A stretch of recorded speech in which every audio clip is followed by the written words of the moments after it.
me over inside, I live inside a lie. Life's just a flash, just that's moving really fast. Better stay on top of life or kick you in the ass. Follow me into a solo. Remember that, kid? So what you wanna do? And where you gonna run when you're staring down the cable of a mic pointed at your grill like a gun? The biscuit is rocking the set. It's like Russian roulette when you're placing your bet. So don't be upset when you're broke and you're done. Cause I'ma be the one till I jet.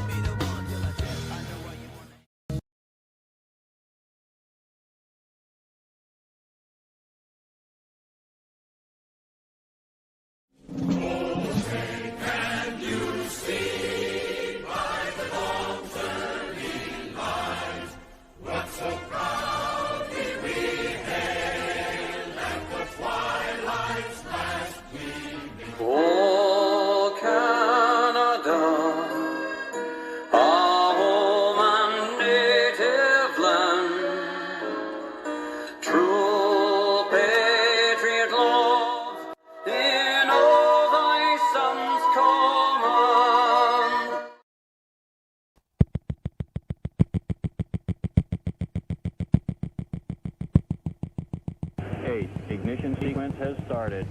6, 5, 4, 3, 2, 1, 0. We have commit and we have liftoff at 2:13.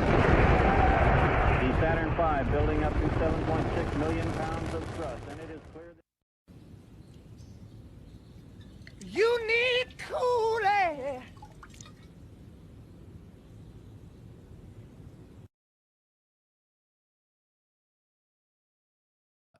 Yeah. So I bought one. I got lucky because the entire family was gone. There was nobody to redeem it and stuff like that. Because they give you 2 years. They give you 2 years to redeem this. And Bobby Friends said Grandma got run over by her taxes. Chris Sable's pulled up the driveway now. So I bought it. And so I bought it and I got lucky and nobody redeemed it after a couple years. So I made a little bit of money. Yeah. Stop hating Mondays. Be a professional and hate the whole week instead. Bruh. After these messages, we'll be right back. Alabama, he's quick, he's strong, he's active. You can take Alabama Man to the bowling alley where he drinks heavily and chews tobacco. Wow, he can bowl. He can bowl, he can drink some more. Alabama. With wife asks him where he's been, just use the action button and Alabama Man busts her lip open. Shut up, bitch! Wow. I want to be just like Alabama Man. Alabama Man comes with everything you see here, wife, so tip her. I thought I told you to shut up. Alabama Man! Are these your drugs? Look, Dad, it's Where not did you get it? Dad, Answer me. Who taught you how to do this stuff? You, all right? I learned it by watching you. Parents who use drugs have children who use drugs. Let's talk about your cable ace award. Let's talk about buttered sausage. Talk about buttered sausage, where it comes from, what it does. Why is it doing what it's doing? Get it out of my face. What about buttered sausage? That's not your jam. It's not your thing. You don't like it? It's not my jam. I don't buy jam. I buy honey, and I kiss it on the lips.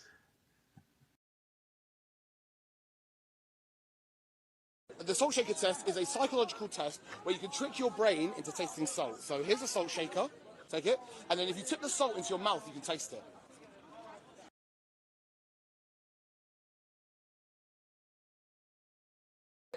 Yeah, but really vigorously shake the salt. Gotcha, bitch. Can you taste it? Can you taste the salt? Oh! What? Can you taste it? No, not yet. More vigorous. Oh my God.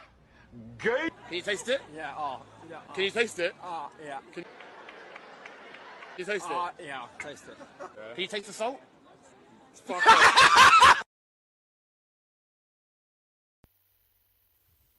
I want to say the shelf on the top is like 2 to 3 feet wide, so it's at least that wide, plus a little longer, and it's almost as big as the closet I have now. Okay.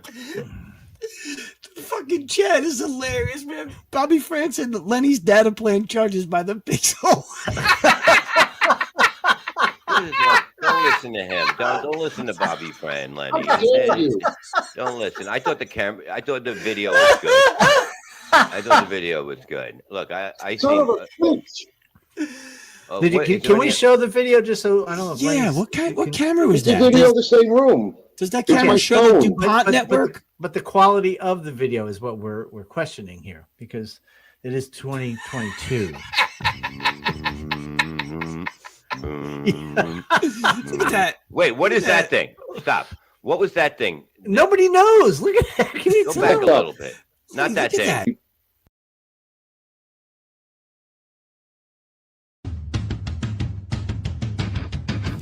Do you feel that?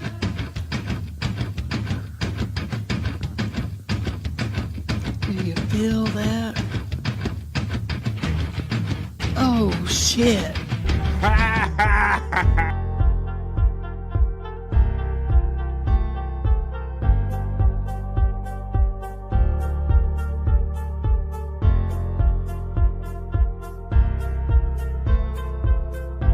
We're doing it.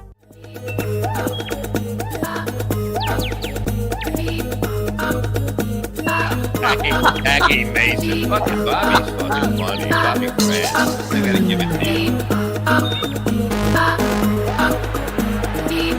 Line of the day, Bobby.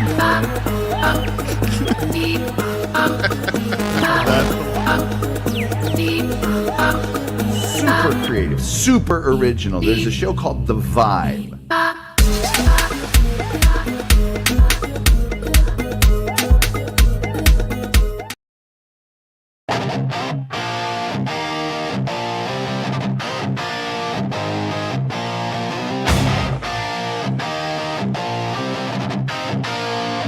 On BF Live.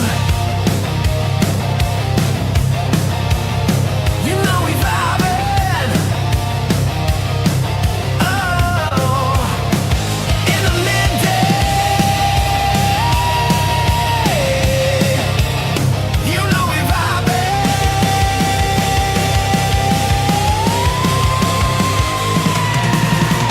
We're the best chat family. And the greatest panel of friends. And all them positive vibes. Oh, it's BF Live. What's up, everybody? Welcome. Hi there. Welcome to Thursday, and welcome to BF Live The Vibe, stream show 515. What's good in the stream show hood? I feel like I'm hearing a double or something in there. How's everybody doing today? BF, Peter Gabriel's going to see you Thursday, April 9th, 2026 is where we're at, folks. What that Thursday do? Let's see what that Thursday do. When we do the opening chat family check-in, we're going to hang out and have fun today. With the astronauts are coming on their way back from the moon, maybe we'll get into a little of that. We'll see where they're at and all that stuff. That's right, Peter fucking Gabriel Spawn checking in. That's right, BF. What's up, everybody? Welcome to Thursday afternoon. I hope you're ready to hang out for 3 hours right here in the middle of the day. It is, Thursday. We're almost at the end of the week, and welcome to it, folks.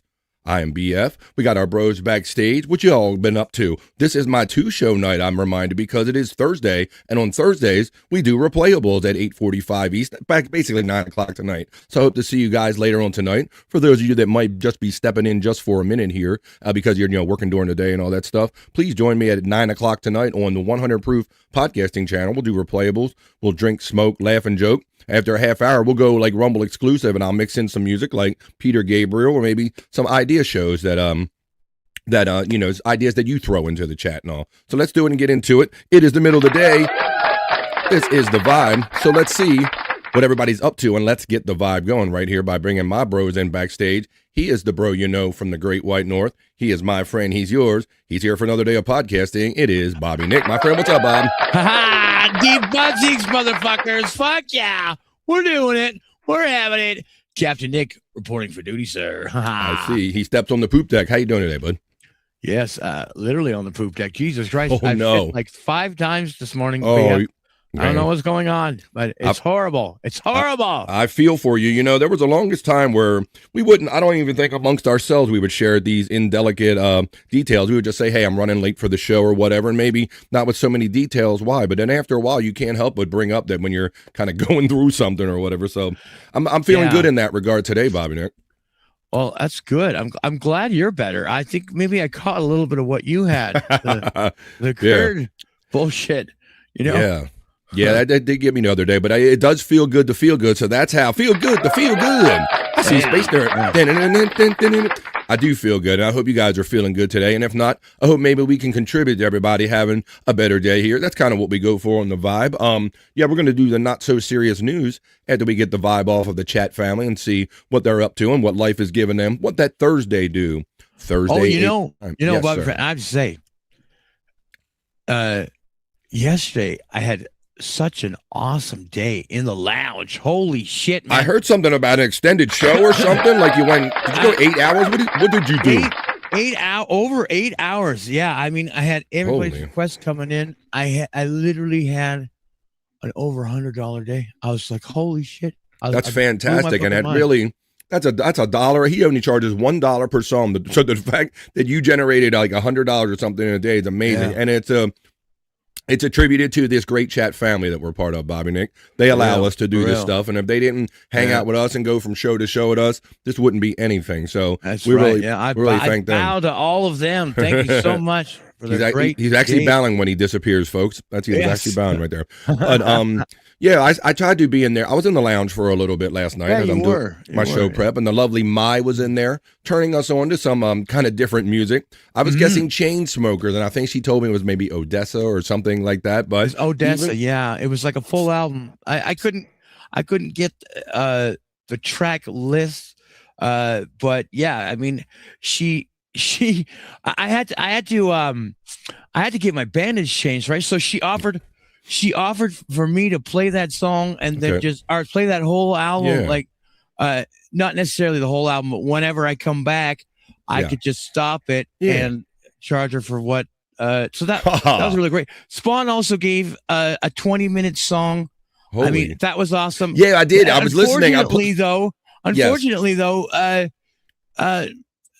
the whole 20 minutes played of that song, and the person still didn't even come yet. So I was like, I was listening in when that happened, Bob, and I heard that whole 20-minute song. Was it a Rancid song or one of his older bands that he liked like that? Who was it? No Effects. No Effect. Okay, Was it No Effect? I think it was No Effect. That does sound familiar. But yeah, so you see, that's the fun you're missing out if you don't hang out in the lounge when Bobby Nick does it on Wednesdays and Saturdays. He did 8 hours of music. So imagine how much fun that was. We had a lot of fun. And then and then Mai played that Billie Eilish song that was kind of a very chill vibe song. So you know what? I got to say, I've heard so much bad stuff about Billie Eilish. Yep. It's about time I actually sat down and listened to a Billie Eilish tune and see what it's all about and judge for myself. It was. And I actually, I liked it. I didn't mind it. So thank you, Mai. Awesome. Yeah. So that's the kind of thing that happens on Bobby Nick's In the Lounge show. If you ever hear him talking about that, he's trying to keep music videos and kind of this whole thing alive with the MTV spirit. Now that they really only play reality shows anymore, they don't really play music videos. So it's great because if you have ideas of music that you like, you come over there for $1 a song and he'll give you 6 credits if you buy a $5 membership, and everybody shares them and everything. It was really great. So check out Bobby Nick In the Lounge whenever you get a chance to do that. It was a lot of fun yesterday, Bob. All right. Well, let's bring our bro in, our next bro backstage. Matter of fact, it's 2 bros. It's Bro and Bro Dog. It is Scott and Bro Dog. What's up? Hey. What's going on? Well, much like Bobby Nick, I messaged you that I was going to be a few minutes late because I got the doo-doos this morning. What is with that? I don't know if we're going to cycle up soon if we want to do this or not, because I have my days and then we're off cycles, but maybe it's best we don't ever get on cycle, man. I know, unbelievable. I mean, you would think we've all done like hundreds or maybe over 1,000 shows at this point. You would think that our bowels still wouldn't be bothered by that, but sometimes they hear it's attributed to nerves or something like that. But I don't think you would think we wouldn't have the nerves anymore. I have a feeling it's just what I ate yesterday. It has more to do with your diet than anything to do with nerves, right? Yeah, what did you have yesterday? Let's all examine that, Bob. What did you have yesterday? I had some spaghetti and meatballs, and that'll go through you. It you. was delicious. I think something in those meatballs, man. That sauce will get me sometimes. Yesterday, we had sauce too. Yeah, we had a food truck event, a weekly food truck event in our area at the local fire department. They set up on the parking lot, so I had like a roast beef sandwich and some chicken wings. Is what I had yesterday, Bob. Nice. Since we're doing the dinner go around, Scott, what did you have? What did you have, buddy? You remember?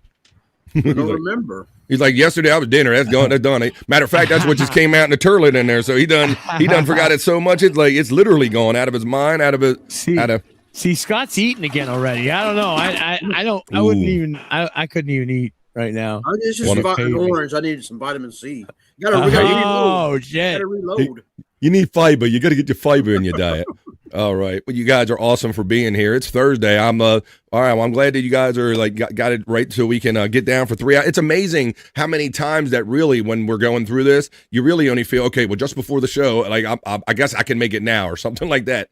So let's see what the chat is up to. Let's get into the chat family check. Oh boy. Jesus. Oh no, it's becoming a topic already, folks. That scream of horror means only one thing. We have breaking poos. Oh no. Oh no. Look out, folks. Uh-oh. Scott's got the grin on. Scott's fooled me before because Scott loves this segment no matter who does it. It could be Wendy Pack who started this. It could be Spawn. It could be Scott. It could Bobby. So we can't show it, but Bob got the constitutional picture sent to him. Who sent them, Bob? I know this toilet. It's Jake Hudson. Oh no! I was going to mention Jake. Courtesy and Spawn. I was going to mention Jake. Oh my god. Oh my god is right. Oh my god. I mean, this toilet seat. This whole toilet needs to go in the garbage, man. Oh my god. The toilet seat is so brown. It looks like somebody painted it, and like the paint is like chipping off. Right. For Christ's sakes. Porcelain. Like he goes so violently that the porcelain is degrading, right? Oh, yeah. And he's got some kind of trapdoor platform in front of his toilet, right? Yeah, man. But like, I mean, it's like there's a rundown. Like, you know when you have like the blue or green bowl cleaner thing in the back of the toilet. Sure, and it hangs there. And it, when you flush the toilet, it runs down. You can see it like running down. Mm-hmm. It's that way here, but it's actually brown. It's not the bowl cleaner. Okay, well there you go. Yeah. Well, in the bowl there is a very mediocre log in the water, under the water. Just a little tiny round floaty. Well, see, is it soaking in some chicken noodle soup? I mean, I don't see the chicken noodle soup, but it might be because there is like some kind of bowl cleaner in there, I think. It keeps the dishes in there too. We never know how, who, or where it's going to come from, but when you hear that scream of horror, it means only one thing here on the vibe. It's breaking poos. Sorry about that, Bob. Oh boy. Oh my god, that's horrible. We're getting off of it, Sister. I'm sorry, that rarely happens before we even get to the chat family check-in. So now, obviously, this is going to be part of the chat family check-in, folks. Please don't go away. Let us know what you're up to in the chat. Come on. Don't be shy. If this is your first time on BF Live The Vibe, we're just funning over here. We hang out for 3 hours a day. We ain't going to show it to you. We just funning. Let us know what you're up to and what you thought about breaking poos or what you're going through today on this fine Thursday, April 9th, as I run the element and you throw your chats in, setting the vibe for BF Live The Vibe show, 5:15. Let's do it, folks. It's Thursday, and this is the chat family check-in. Let's go. Come on.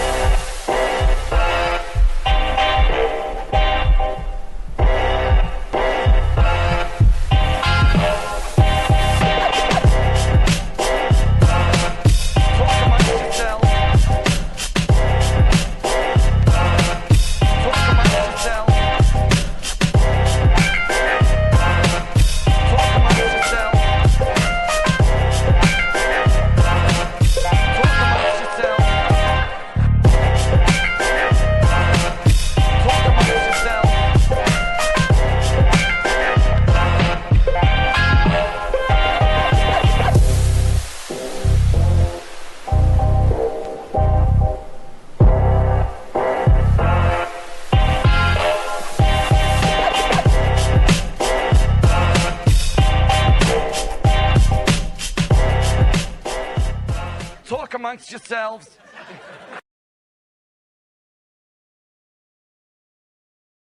And this is how the vibe works every day. You talk amongst yourselves. I see over 120 chats in, so we're going to have a hearty opening chat family check-in. Post time, folks. Post them if you got them. I read them, and you are the vibe. 1 minute to post time. Approaching the gate. It's natural. It's natural. They're at the post. Now they're moving into the gate. They're ready. The dogs are ready for the opening chat family check-in. Fuck yeah. My friend Buckshot Kid checks in first and says hello to Pecan 420. Late jag-off, he says, at 11:29 a.m., a half hour before the show. What do we got? 61 Fahrenheit. Buckshot checks in with his. Let us know the weather where you're at, folks. Then Pecan 420 checks in. There's our bro. He says, Goonie Goo Goo, you begonias. He always says, Happy Thursday, Unga Bunga. And what do you all gonna know with the old BF Chang emoji, my alter ego, when I smokes the weed? What do you gonna know? Pecan 420.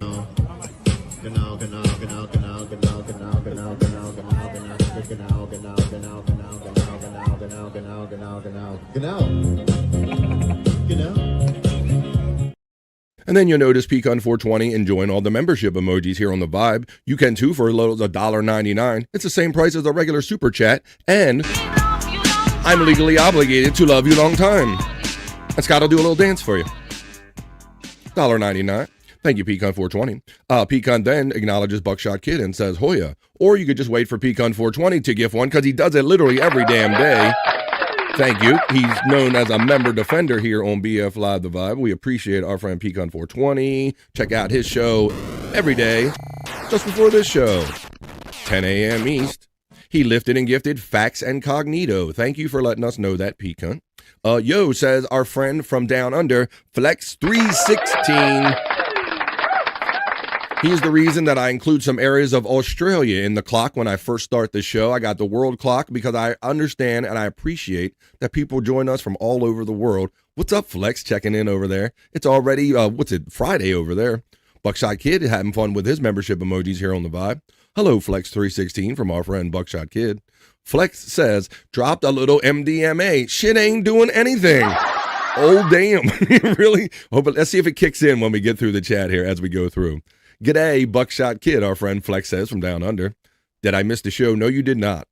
He says he's number 7. Are there 7 likes? Come on, folks, hit that free. Could you please hit those likes? All that free stuff that makes the algorithm go. I appreciate that. What's this? NM fucking loop, LOL. Okay. 5 minutes to go, says Buckshot. We got counting down. Thank you for enthusiastically waiting for the show. I didn't miss the show. He says, ooh, Buckshot says, I'm not a jag-off today. Thank you.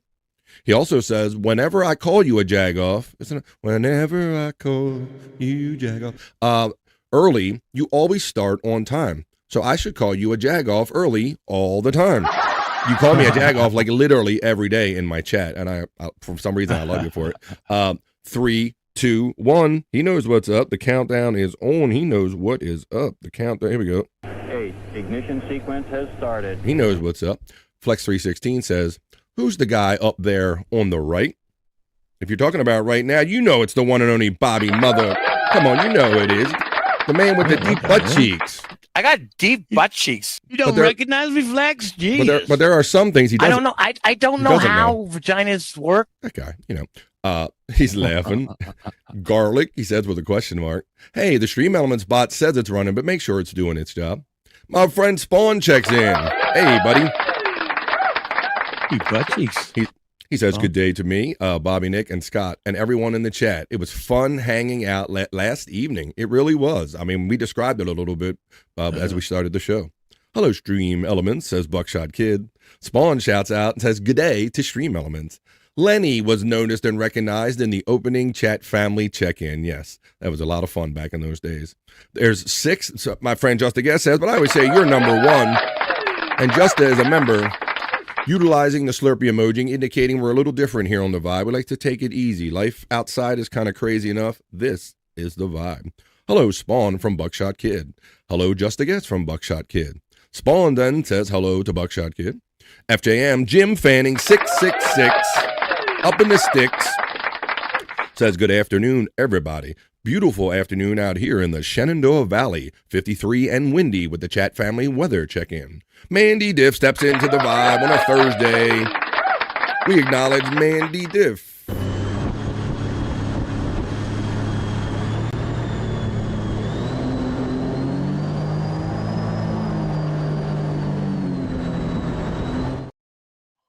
Get down with it. Pecan and Rev and Bill and lots of fun emojis by Mandy Diff. Mandy Diff shouts out. Can I say please. something about Mandy real quick? You sure can. Yesterday on Bobby's show, that Mandy kind of bailed me out with I was 5 days clean because kind of money situations I couldn't afford. It happens. She bailed me out, man. She's my savior yesterday. She had me some green sent to me. Whoa! Whoa! Now that's awesome. Yeah. There you go. Wow, a friend. It's awesome. That's great to know. See, Mandy can't have it like that. She's like, I gotta make sure he's all right. Well, Buckshot Kid says hello to Jim Fanning, FJM. Hello, Mandy Div from Buckshot Kid. Flex says can't spell right now. The MDMA is kicking in the chat, folks. I think we're seeing it kick in now. He can't spell. Let's see if the effects progress. Buckshot Kid, hello from Mandy Diff. Flex says fucking 2 a.m. where he's checking in from Australia. And that's so great. I appreciate that so much when he's usually sitting there playing his game and has me playing as well, he's told us in the past. So thank you. Jim, hello from Mandy Diff. The Nightbot's running the membership link if you want to join here for as little as $1.99. There's also a $4.99 and a $9.99 level. And I would love you extra long time. Genie, come on. 1313. Genie 1313 says hello to all. Hello, Genie 1313. Dropping off Molly, says our friend Flex. Shark surfing. Shit's happening now in the chat with the MDMA. Gene, you get acknowledged by our friend Mandy Diff, as well as the pig from Mandy Diff. Peter fucking Gabriel, I open up the show with the hi there with big time. That we got Jazz with the jazz hands and he's flipping out down there. Let's see. Captain, Brodog, Nick, and Scott from Mandy Diff. That's awesome of you, Mandy Diff. She's so cool. Mandy Diff shouts out Spawn with lots of all of her fun emojis. Missed the members show that it was on. Yeah, well, I had an issue getting the members show being members only, and I lost people along the way, so sorry about that. Part of that's on me. Mandy Diff gets acknowledged by Spawn. Good day, Mandy Diff from Flex 316. Yo, says Sizzle, my nizzle. Sizzle Chest, what's good in the street? Sizzle Chest. Flex says, I forgot about Rumble. Yeah, I'm there. And then Bobby Nick has a thing over Rumble. He does his in the lounge strictly on Rumble. Hello, Sizzle Chest from Buckshot Kid. Hey, good day, Bobby, says Flex 316. That's for you. Deep butt cheeks. Deep butt cheeks. Matter of fact, there's Bobby Nick link boxes if you're curious about where Bobby is and what he does. Buckshot, what up from Sizzle Chest? Sizzle Chest gets acknowledged by Mandy Diff. Space Nerd steps in and says, Hoya, ya Hoyas. I got a special one for the Space Nerd today. We greet her with a video. Since Tyranny's always busy making videos, we use them here on the show. And so let's greet our friend Space Nerd today. Little. Starts playing different tunes. I'll see you on the dark side of the moon. It's a fresh one with the Artemis. Look, there's Space Nerd out there. There you go. Space Nerd steps in the chat on a Thursday and says good morning to myself. Sizzle Chest says, Mandy, what it do? There's Scott Fitzpatrick link box if you're curious about locales and all the stuff that he does. We're going to do a Scott's Whole segment today, and Scott's got some locales for us. Got some of my favorites. Sizzle Chest acknowledges Space Nerd and it says, what the dilly, yo? Here we go, yo. Here we go, yo. So what the? Oh, that's a scenario. Haha. Space Nerd, you get acknowledged by Flex 316. Nerd gets acknowledged by Mandy Diff. Hello, Spice Nord, says our friend Buckshot Kid. Me too. I'm worn out, LOL. I got COVID or a cold or something, says Sizzle Chest. I'm sorry to hear that. I won't even play like a laugh or anything over that. I'm just sorry to hear that, but I will play this. Hope you get better soon. Spawn says, Bobby Frame, he worked me and my for about 12 combined credits when his appointment screwed him. But, you know, I knew that you've been through that dilemma before because your nurse always shows up typically when you're in the middle of one of those prolonged. I know, shows. and it's funny because they've never been late before, but the first time the chatters decide that there's something that we could actually do, right, to get them through like so they don't have to go through a lull. They come fucking like an hour late. So fuck. Yeah. Could anyone please in the chat, my friend Flex, who admitted he's on some MDMA down under, he says, can anyone see me in the chat? So please acknowledge our friend Flex and let him know he is seen. There's Pecan Socials if you want to check out my bro Pecan 420. He says he's excited about having the new WWE software where he can make wrestling matches with all of our characters in it. Look for new matches coming up soon with Pecan. I see you, says our friend Genie of our friend Flex. Man, I missed it, says Space Nerd. Flex316 gives a membership from Down Under, you awesome mofo. And I hope you continue, your recovery continues in the right direction. Our friend Flex316, he's a member defender from Down motherfucking Under. Hell yeah. Spawn reminds us that the 19 to 20 minute song he played yesterday in the lounge was No Effects from 1024 in San Pedro, California finale. Thank you. Yeah. Hello, Nightbot from Buckshot Kid. Yes. And then this lets me know that Flex316, it says became modest, continues to be a member here. Thank you. Spawn gets acknowledged. I wish there was some kind of filter we could put on ourselves where we look like we're melting for him. For Flex? Yeah. That's it because it's so hot down there? Well, because he's oh yeah, so we could do some trippy effects and fuck with his head and act like he's the only one seeing it. That would be cool. Yeah. Look, everybody seeing them guys disappearing? No, it's just you, bro. Buckshot Kid says hello to Genie 1313. WTF? That means what the fuck? Berkshire Kid gets acknowledged by the Space Nerd as we're near the end of this opening chat family check-in. It's a fantastic one. Hoya Sizzle Chest from the Nerd. Hey, says our friend Genie 1313. We got the ha coming from Flex316 from Buckshot. Space Nerd says good day to Flex316 and it's lovely to see you here. Spawn says that MTV Classic is around the clock. It's not as fun as in the lounge. Hello, from Buckshot Kid to myself, Bobby, Nick, and Scott. Space Nerd, good day there. Lovely from Flex316. Billie Eilish has big fucking tits, says Widow Killer. Oh, yeah. She does. That's a little less known thing about her. She kind of hides those things away, disguises them. She only brings them out on special occasions. All right. Oh yeah, man. That's another, just like that girl from the AT&T commercials, that Russian chick, the redhead Russian chick. She's another one, and apparently, she gets harassed so much because she's got the biggins. Not the first time I gifted myself, says Flex. Yeah, I don't know, Flex.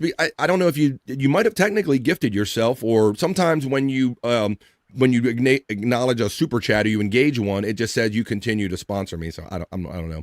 Probably a little bit of both. That's nutty, Flex. Space Nerd acknowledges Bro Dog. 23 awesome people in the chat. There's the membership link. We're just getting the vibe off of the chat. We're going to get on with the not so serious news and some fun segments and videos that I'll cut them up in little fun segments to watch them today. I'm dog sitting my regular 3, now 2 more doodles. It's always bonkers here. 5 dogs.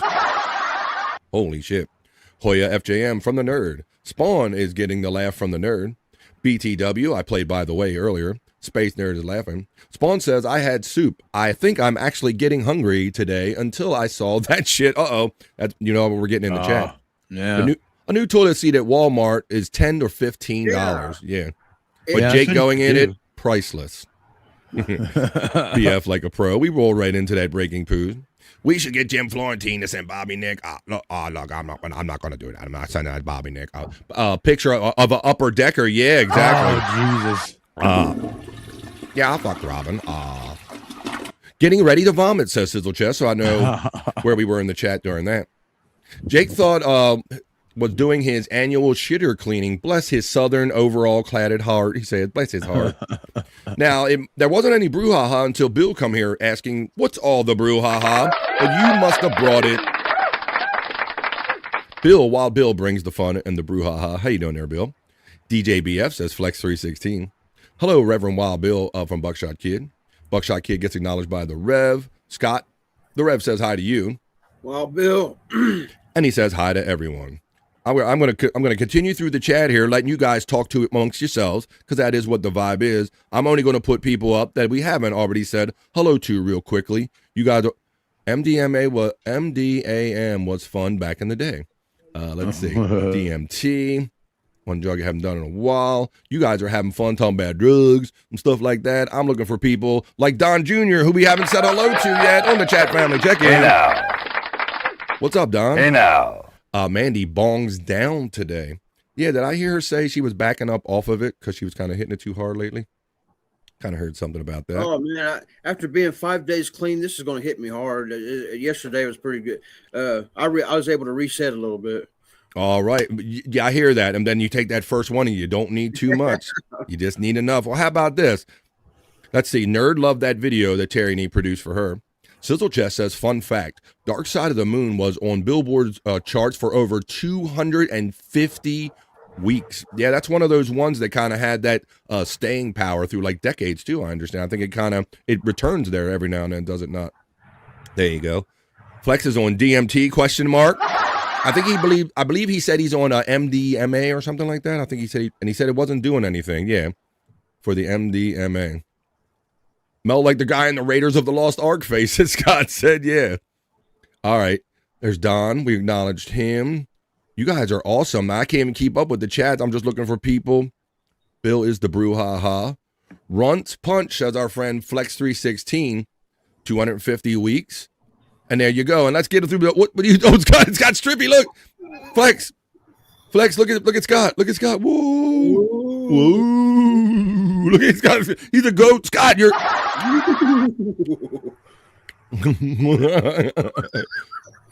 There you go.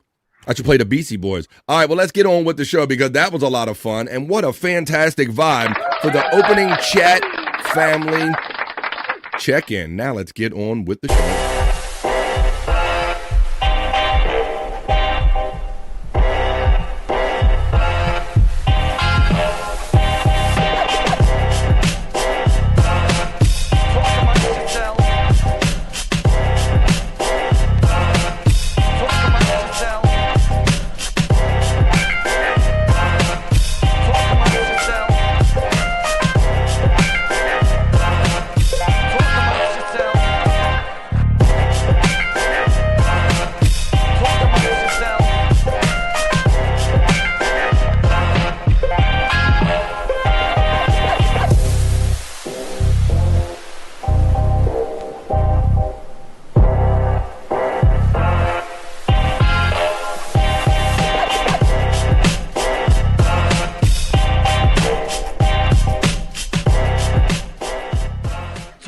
Yourselves.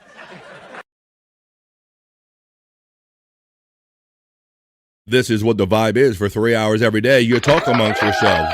You talk with us. And 3 hours of fun will be had right here. All right, well, thank you, Terry. Oh, whoa, no. Here's Scott. Look at that. There you go. Whoa. Flex, what's going on?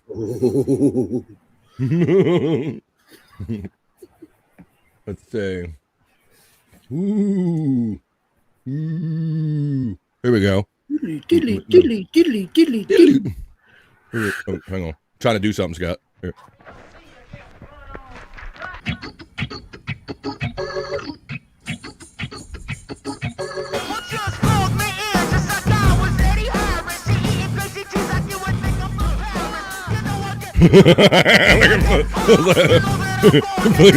What's this laughing? Go back and forth. Yeah, man.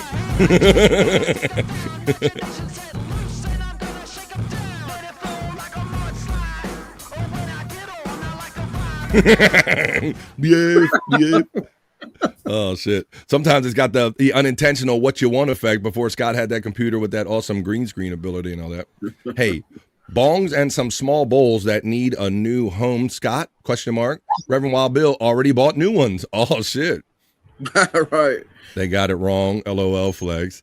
Dude, the Frankie dance. That'd be more trippy. Well, I don't know. I got my own shit I'm dealing with because, Terry Nee was nice enough to make that video for Space Nerd. And, he's oh, there's Bro Bump. We got to acknowledge Bro Dog. Bro Dog is in the house. Everybody love them some Bro Dog. Let's see. It's Bro Dog Thursday here on the Vibe. Let's throw a little our Bro Dog Thursday videos in here. Let's go. Come on. Good morning, happy Bro Dog Thursday. Out in the woods with my buddy. It's perfect out here. Crisp air, smell of pine, nothing but trails ahead. Look at him go. You got it, bud. A little water break and then more exploring. Can't beat this. Thanks for tagging along. How's it going up there, buddy? What'd you find? No way. An antler? That's awesome! Woo! Bro Dog Thursday coming through. You're the best, buddy. Let's keep it. There you go. It's Bro Dog Thursday. That's like a team. Perry themed these for Thursdays. He's deemed that Thursdays are Bro Dog Thursdays here on the Vibe. Another Bro Dog Thursday, buddy. You know it, bro. Pound it. Ooh, check this out. My turn. Whoa, I'm good. One colossal sandwich, please. Save me a bite. Sure, bro. Classic. Bro Dog Thursday forever. Yeah. Bro Dog Thursday forever. Don Jr. says, Dave Daffler, ? Anyone? I know his handle on Twitter X, Don, and I see him make some comments on some things occasionally. That's the only sign of life I have from Dave Daffler. He's basically, more or less, unless he's under alias, he's kind of dropped out under that handle right there. Stack that head 3 wide and unit of the dog. Don, all we know is he was sick. He hadn't been having issues. So the Bro Dog Thursday videos, they're all fun and cute, right? But Terry's like a little extra for me, like a little extra in the gay paint, and so all the fun videos are fun until he sends you this. That ain't so much fun no more, guys. Oh no! What is that? Ah! Oh, it's a chicken. Good thing it's a chicken. Oh my God! I thought that was something else totally. Jesus. Duh.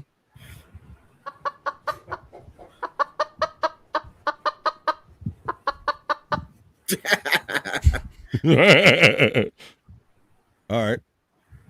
Well, there you go. So, you think that's what I should have done with it, nerd? I should have put it in there. Or what the fuck is that segment? I do have a what the fuck is this segment? I could have put that in there. Buck like is balls. laughing at. Look like balls. Jesus Christ. It's balls. It's a sack. I got you, people. Well, I hope you guys are still in the mood to have fun this afternoon because it is Thursday. We're just getting started right here in the midday. I'll be doing replayables later on tonight. So if any of you guys are checking out, if you can't hang around all day, please join me at 9 o'clock tonight if you want to watch some fun videos and drink, smoke, laugh, and joke. But we're going to get into some fun news and have our afternoon fun here today. And I will, let me see, Don Jr. says, he said, that's nuts. We're going to do the not so serious news now. I got some fun stories that I want you guys to comment on these because that's what makes this all of this kind of work. So I'm going to slide over to my news desk right now. You guys are going to comment. Well, before we do that, I don't want to wait till the news to do this. We got to acknowledge the return of the very hardworking Popke, the Duke of the Popke-verse. I'm Dave Daffler. I'm semi-retired, says Chris Popke. You son of a bitch. Well, the talented Chris Popke sent me way too many tracks, and I'm going to say that I never made the connection between the talent that is Chris Popke with all of these great tracks that I have and Dave Daffler. But so thank you, Popke. Don't give up on yourself like that, man, because Popke makes tracks like this. He made this track for our friend Donkey Kongington because we lost a chat family, bro, like pretty much a year ago now. And so we don't drink here. We like to smoke on the Vibe. So it's a smoke 'em if you got 'em situation. And we get to play a Chris Popke track that's dedicated for Donkey Kongington or anyone you want to remember as you hit your thing. This is another dab done for donks, produced by Chris Popke. Another dab dog for dunks. Do-do-doom. Another dab dog for dunks, and another dab done, and another dab done, another dab done for dunk. Hey, I'm gonna dab you. Another dab done for dunks. Another dab dog for dunks. Oh, Dice Godfrey. Oh, Dice Godfrey. I wanted to acknowledge him since it's been a minute since we've seen our friend Popke in the chat. But we are going to do the not so serious news. I'll let you guys greet each other. There's the Popke acknowledgments, the Puff Puff Pass. Hello, Popke from Wild Bill. Rest in peace to our friend Donkey Kongington. Sigs up, smoking if you got him for Donkey Kongington. Scott P. Cunt has my email. Donks gets the love. Another dab done for Donks. That's what we do. There's the love for Donkey Kongington. Clipping and Dipping comes into the chat as we're about to start. Well, not so serious news, but it ain't no fun if you guys don't participate in it. So let me get over to my news desk. You watch these stories. Let me know what you think, and we're going to have fun doing the other news. We're getting ready to do the not so serious news.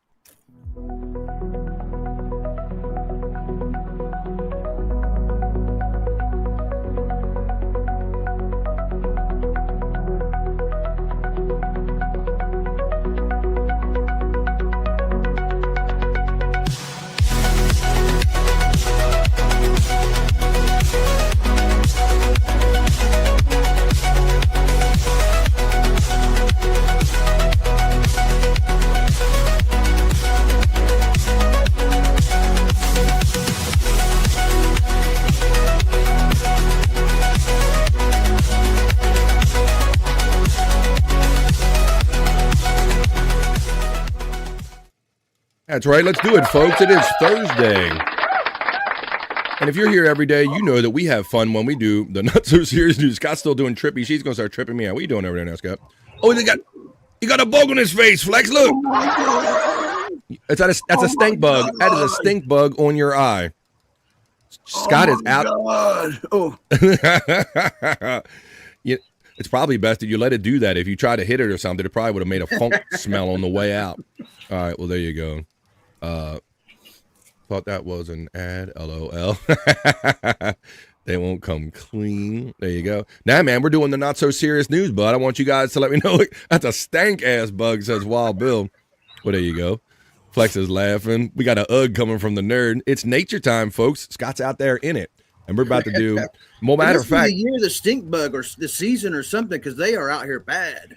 Are they? They definitely seem to be regional, Scott. I told a story last week about when I used to keep a camper set up that they helped themselves to it, like a one off season. But we came back in the spring and they were just all up in the drawers and everything. We literally had to pull everything out of it and make sure it didn't have stink bugs in it and basically like start over again. So yeah, they do pop up. So let us know if you got the stank bug report in the chat. But we're gonna do. Look, it's already April 9th right here, and Scott already in the stores. We're going to talk about in the first story. They're already talking about Halloween decorations at Home Depot. Yeah, people losing their minds more for Halloween than not even dare I say Christmas. I think the money proves it that more people are kind of participating and really all year round with the Halloween. Yeah, Halloween decorations have come a long way in the last decade, man.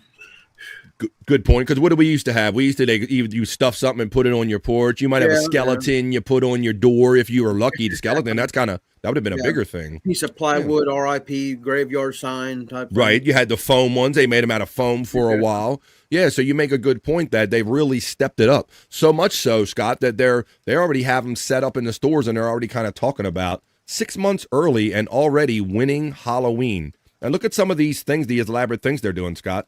These stagecoaches, a lot of these inflatables.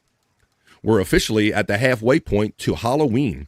And while most people are busy soaking up the first signs of warm weather, the true haunt seekers know it's never too early to start planning. You can't talk about the season without mentioning the classics. Whether you're a seasoned pro known for having the best display on the block or a first-timer ready to transform your yard into a spooky oasis. A few new additions are a must, and right on cue for the halfway mark, Home Depot has unleashed a plethora, that means a lot, of new decorations, including a massive 9-foot LED T-Rex skeleton and an animated LED hearse. And you can shop the collection below. So let's see if we can look at some of these. See if we can get a bigger picture of this one. Let's see. I probably got to literally go to shop on each one at Home Depot to make it bigger. Let's see.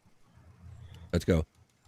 So the first one, look at that. Scott, look at this thing. You put this in this is for your yard, bro. And what is it? $399 for a cheap $399. How about this? 5-foot Grave and Bones animated LED. Probably looks better at night. Also $400 to sit on your yard and just basically get weathered. Wow. Let's see what else they got. There's some side shots of it. So yeah, it's a LED horse. So yeah, they got the whole collection of shit for $400. But yes, already in April. We haven't even got the summer yet. But if you're ready to get your Halloween on, Home Depot is ready with all the new stuff. Where's my Halloween heads in the chat? Let's see what everybody's saying about our first story. Not so serious news. All hail Halloween, says Reverend Wild Bill, our horror fan in the chat. Pink eye, stank eye. Try that. Not allowed. I have a flat tire. Somebody. So on my way to buy new. Oh, Mandy. Mandy's on her way to. She's got flat tires, Scott. Man. Letting us know in the chat. That sucks. Oh, man. People seem to decorate more for Halloween than they do Christmas, acknowledges our friend Buckshot Kid in the chat. 8% over give a shit. It's not a thing here? Really, Flex? Flex is letting us know down under that you're saying that the Halloween and the whole decorating... wow, that's not... Thanks for letting us know that. That sucks, Mandy, about the tire. Spirit Halloween has a shop open all year long. They change it to Spirit Christmas after Halloween till January 1st. Yeah, and then a lot of times they pop up in the, whatever random stores have closed, recently went out of business. Keep it. Okay, so HOA, okay, I get it, but... Yeah, well, some people might have an issue if you have a homeowners association. They might not allow, or they might want to limit how many of those you put on your yard. People aren't enjoying the moment they are in, always looking for something else when all you have is now. Damn, you getting deep on us, Space Nerd in the chat. That was deep, wasn't it, Scott? Yeah. Damn. I've been watching some Neil deGrasse Tyson recently, but that's some deep shit right there. People aren't enjoying the moment they are in. Right, they're always looking, right, they're sitting here going, okay, well, how can I get ahead of having fun tomorrow? Makes the point, Space Nerd. I hate horror, says, okay, I'm sorry. Maybe I misphrased you or misquoted. Maybe it's the macabre or things of this nature. You understand, Bill? The macabre, if you will. Is that general enough for you? Mandy Diff, do you have a spare tire? They want to know in the chat. There's a membership link if you want to join here for $1.99. Scotty, you get acknowledged by the nerd. Nope. Is a fuckwit. NDT is a fuckwit. All right, well, let's get on with the next story I have for us in the not so serious news. Bobby Nick is off camera right now, but I think he would take the if I said he was a horror fan, I think he would accept that title. Yeah. And in that, I may be fair for you as well, Scott. You guys, man, you can riff on horror movies, man. I've never seen these two guys. They can riff with anybody over, oh, man, I've seen this movie. Well, Halloween fans don Michael Myers costume, Scott, to break a world record. This is the most Michael Myers ever assembled in one spot. This is our next story. Oh, okay, yeah. And I'll show it to you a little bit. The makers of the video game adaptation of Halloween gathered horror fans in Boston to break the Guinness World Record for people dressed as Killer Michael Myers. Ilfon. Oh. He'll be back. My fan froze. Brought 254 people costumes to the unveiling of the first playable demo of the upcoming video game at the PAX East Expo in Boston. A quote says, as huge horror fans, we've seen countless fans demonstrate their love of Halloween at horror conventions and events throughout the years. Ilphonic representative Miles Dompier told Guinness World Records. Our team literally brought Myers' house to PAX East to share our first playable demo for Halloween, the video game. You going to play that, Bob? Halloween, the video game? Oh, that would actually be cool. I like that. And that felt like the perfect opportunity to celebrate the fandom and flood the streets of Boston with the Boogeyman. Hey, we're going to Boston with the Boogeyman in Boston. The 254 people dressed in blue coveralls and creepy masks, originally modeled after actor William Shatner, officially set the record for the largest gathering of people dressed as Michael Myers for the Halloween franchise, Guinness World Record. So let's look at some of these videos and some of the goings on.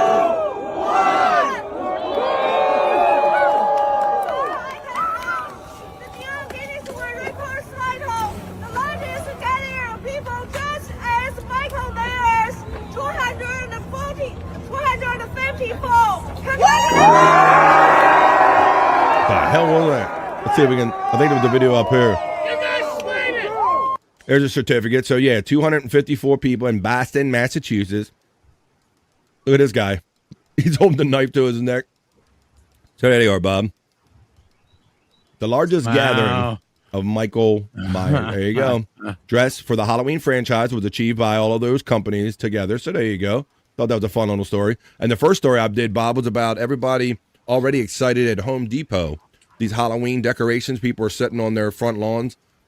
They have like a 9-foot. Awesome. They have like a 9-foot hearse wagon, like an old wagon. Sweet. They're like $400.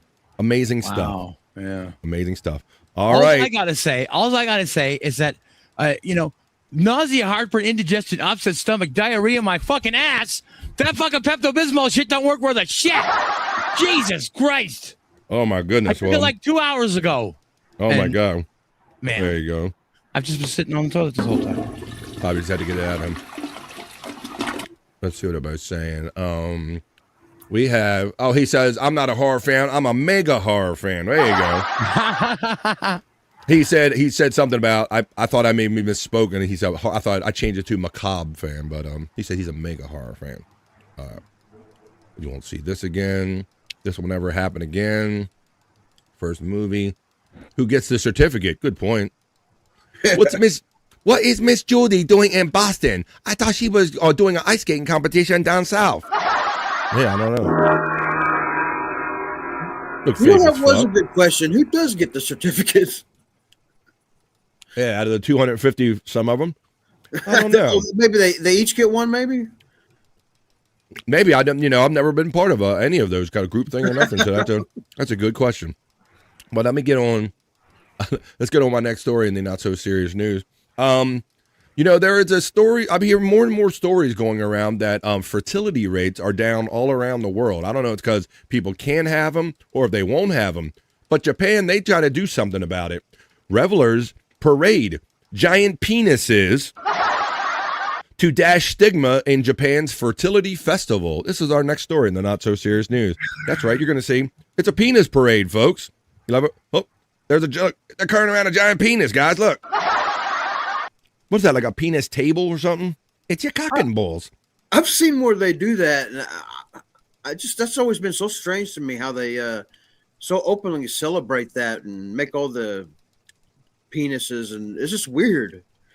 Showcasing phallus-shaped portable shrines and pink penis candies, Japan's annual fertility festival teamed Sunday with tourists, couples, and families elated by its open display of sex.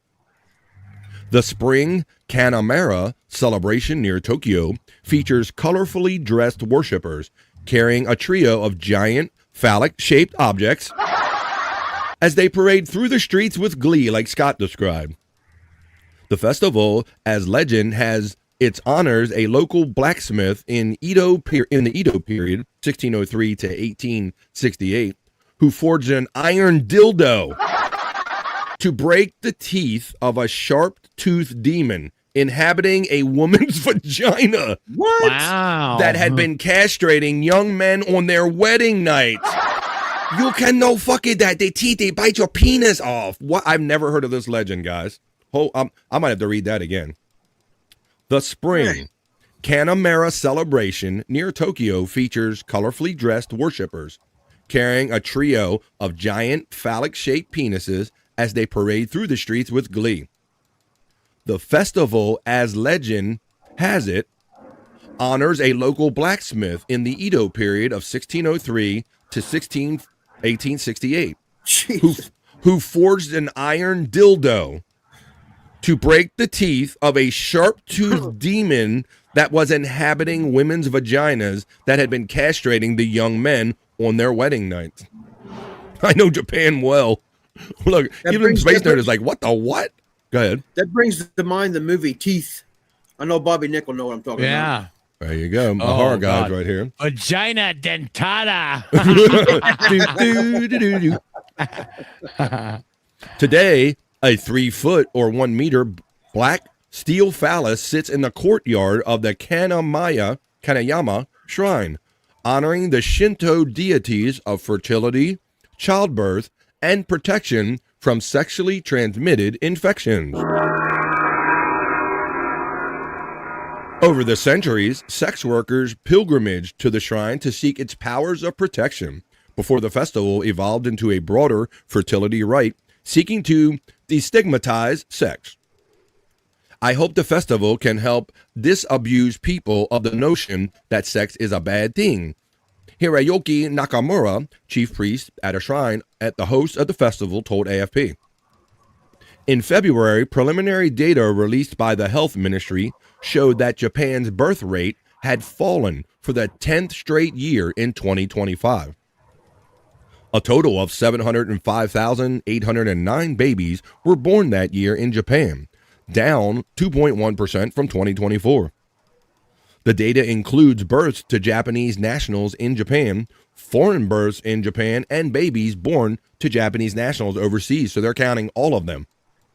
The open-minded, all-inclusive annual event attracts everyone from tourists to families with children and LGBTQ supporters sporting rainbow outfits like Karry-No. There you go. Who in the chat would you expect to see at a penis parade? They would probably be there. That's our last story in the not so serious news. Who loves a parade? Let's see what everybody's saying in the chat about that last story. We have Perry got banned from the Dick Fest. He was too handsy. Good point. Shut the fuck up. He probably makes a point. It is the Western culture that shames nudity so bad, like the U.S. I can't do well though. Yeah, I do agree with that, Bill. You do see the differences between how Europeans and other cultures view sex and how we're kind of overly critical of it. Don't get confused. It's no Mardi Gras, says our friend Flex316. We got a what the what. We got the Geesh about the penis parade. I know Japan well, says our friend Flex from down under. It's not what you think. Well, we're just having a little fun with it. We would like the teeth. LOL. Bill says teeth. What about it shapes how we think about nudity. It's not healthy. I to a statue. I don't want to see ugly people naked though. That does seem to be the trend more often than not. You rarely see like parades of like outstandingly or tremendously like beautiful people. It's always like just kind of regular and older people and saggy people and shit. I will say that. I have got 500. You got 500-year-old swords. You have two 500-plus-year-old swords, says our friend Flex316. This story I was kind of blown away by. It was in the 1600s. Yeah. So I Googled when the first dildos was over 2,800 years ago. 28,000 years ago, the first dildos were known to be. Wow, the women ain't been happy for a minute, Scott. 28,000 years ago. Holy shit, man. See, the struggle is real. Found in a German cave. Damn, Scott had to go off screen and get them extra facts. He's over there like, what the fuck? He's like, fucking dildo. I need to know the history of Google. Tell me the history of them dildos. I ain't never, like, I've heard of, like, you guys saying funny, like, in the horror movies, like, vagina dentata, stuff like that.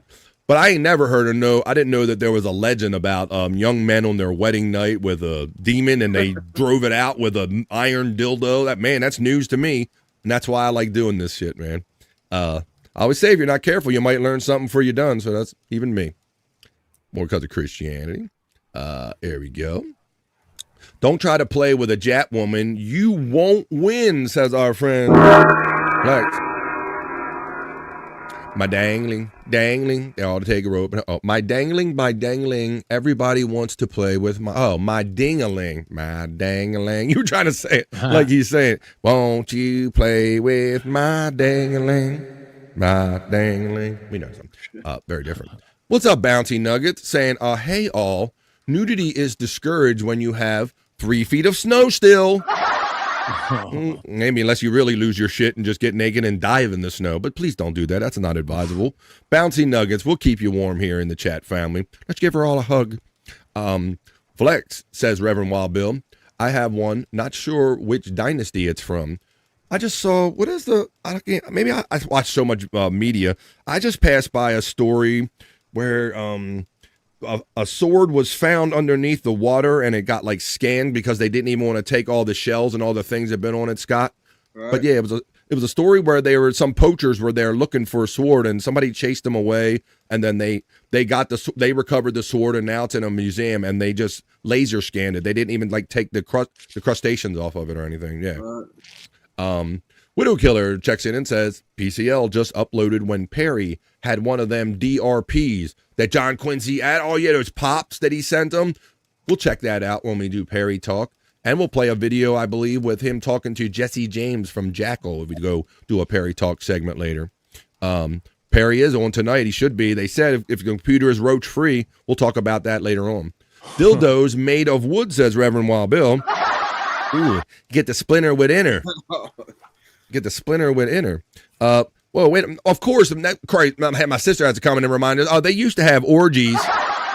Yeah, we're kind of we're But Scott was more fascinated with the whole dildo thing. He was like, wait a minute, they had dildos in the 1700s? He had to get it. He's like, what the? For some reason, I thought it was like a 70s thing. Do what?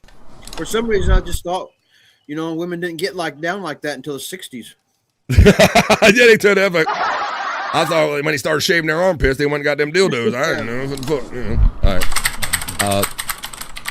They probably just picked up a stick and use it. Well, I mean, we all have. We're born with fingers, right? Let's see. Wow. Have you taken the handle off, Reverend Wild Bill? Did I make it in time for dildo history? Says yes. Apparently you did, Space Chief 75. So I knew that I had pulled a story about a fertility parade in Japan. That's where we kind of getting this topic from. But I had no idea that part of that whole fertility story was the whole dentata and the iron teeth and forget about it, iron dildo.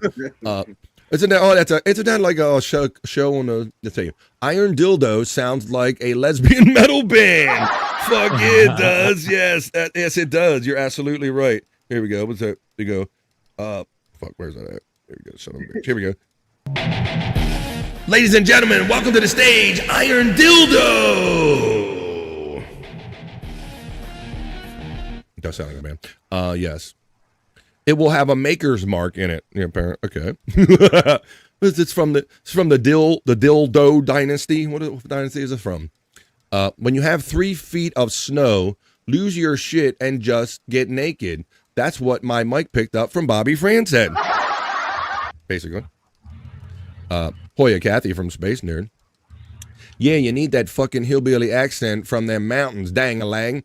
Oh yeah, Bill's a unique character in that he has a southern drawl, he has a bit of a lisp and a raspy, and he has a rasp to it. So he's got all 3 of them. You can't do all them things. Bill's one of a kind. Kathy, they sure did have orgies. Jesus! Like I really want to see my sister and the female friends talking about orgies in my chat. See what I did? Take a trace paper and let's see. You guys are awesome. Space Chiefs in the chat. I'm going to make a vid cleaning my sword, says Flex. This microphone on the phone picks up every effing thing, says our friend FJM. Oh, for fuck's sake, Scott, says our friend Space Nerd. What did you do? For fuck's sake. I guess the 60s. Oh, okay. Okay, the dildo thing. All right. Thanks for keeping me up with the context. All right. Let's get on with another story, of course. It's only 10 after 1 here on the East Coast of the United States. We typically take news right up to 1:30. That's when we take our break through the halfway point of every BF Live the Vibe. Remember a month or so ago, guys, we talked about the McDonald's CEO with the big arch burger coming out, and they were all remember they were all excited and wanted us to be a buzz, Bob. Mm-hmm. And to prove that how great of a burger it was, this dainty of a man came on and he took this little nibble. He went, It's so good. It's going to be my lunch today, guys. It's going to be my lunch, I swear. And he goes, and so, Bob, the bite was so small and so pathetic that he was mocked by every other fast food CEO, right? Do you remember that? Sure. I mean, yeah.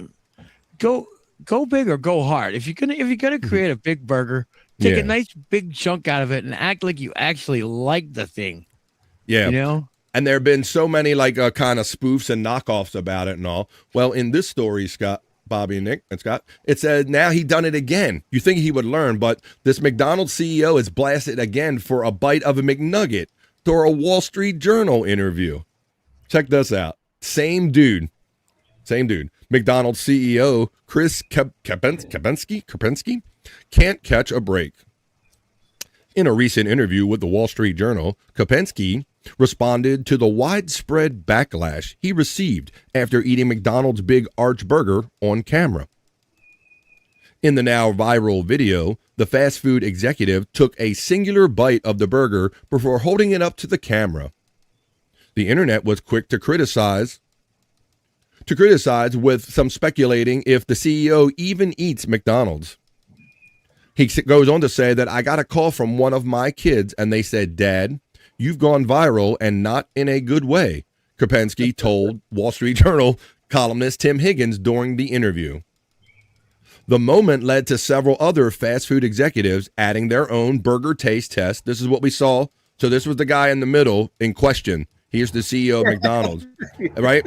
So he's doing the little, "I got a bite, guys." And all the other guys are like, "I got to fuck him a bite like a man." So now the internet is losing it again, this time over a McNugget taste test. In the video from the interview, posted, which I'll show you in a second, posted by the Journal on April 6th, Kempinski discussed the viral moment and does another on-camera bite of a McDonald's chicken nugget.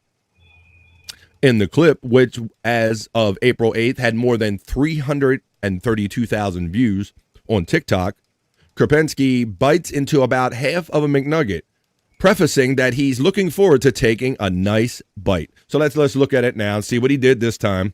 Let's see what he did. Let me find here's the video. Hang on, that's the whole interview. I just want the clip. I got the bite clip. Let me see. That was the whole interview. Let me find now viral video. All right, that was the first one. They got all the clips in. Let me find the right link. Big Arch Burger. I like to nibble my crust off the edges and then I take a bite. Yeah. Here it is. Here is this one here. This is him. Now he's talking, he's doing a follow-up. He already did the Big Arch thing. That's already history that his kids told him about, that he went viral for the wrong reason. So now they're interviewing him after this. He's going to have a bite of a McNugget, and this is what happens, I guess. For somebody to how to eat on camera?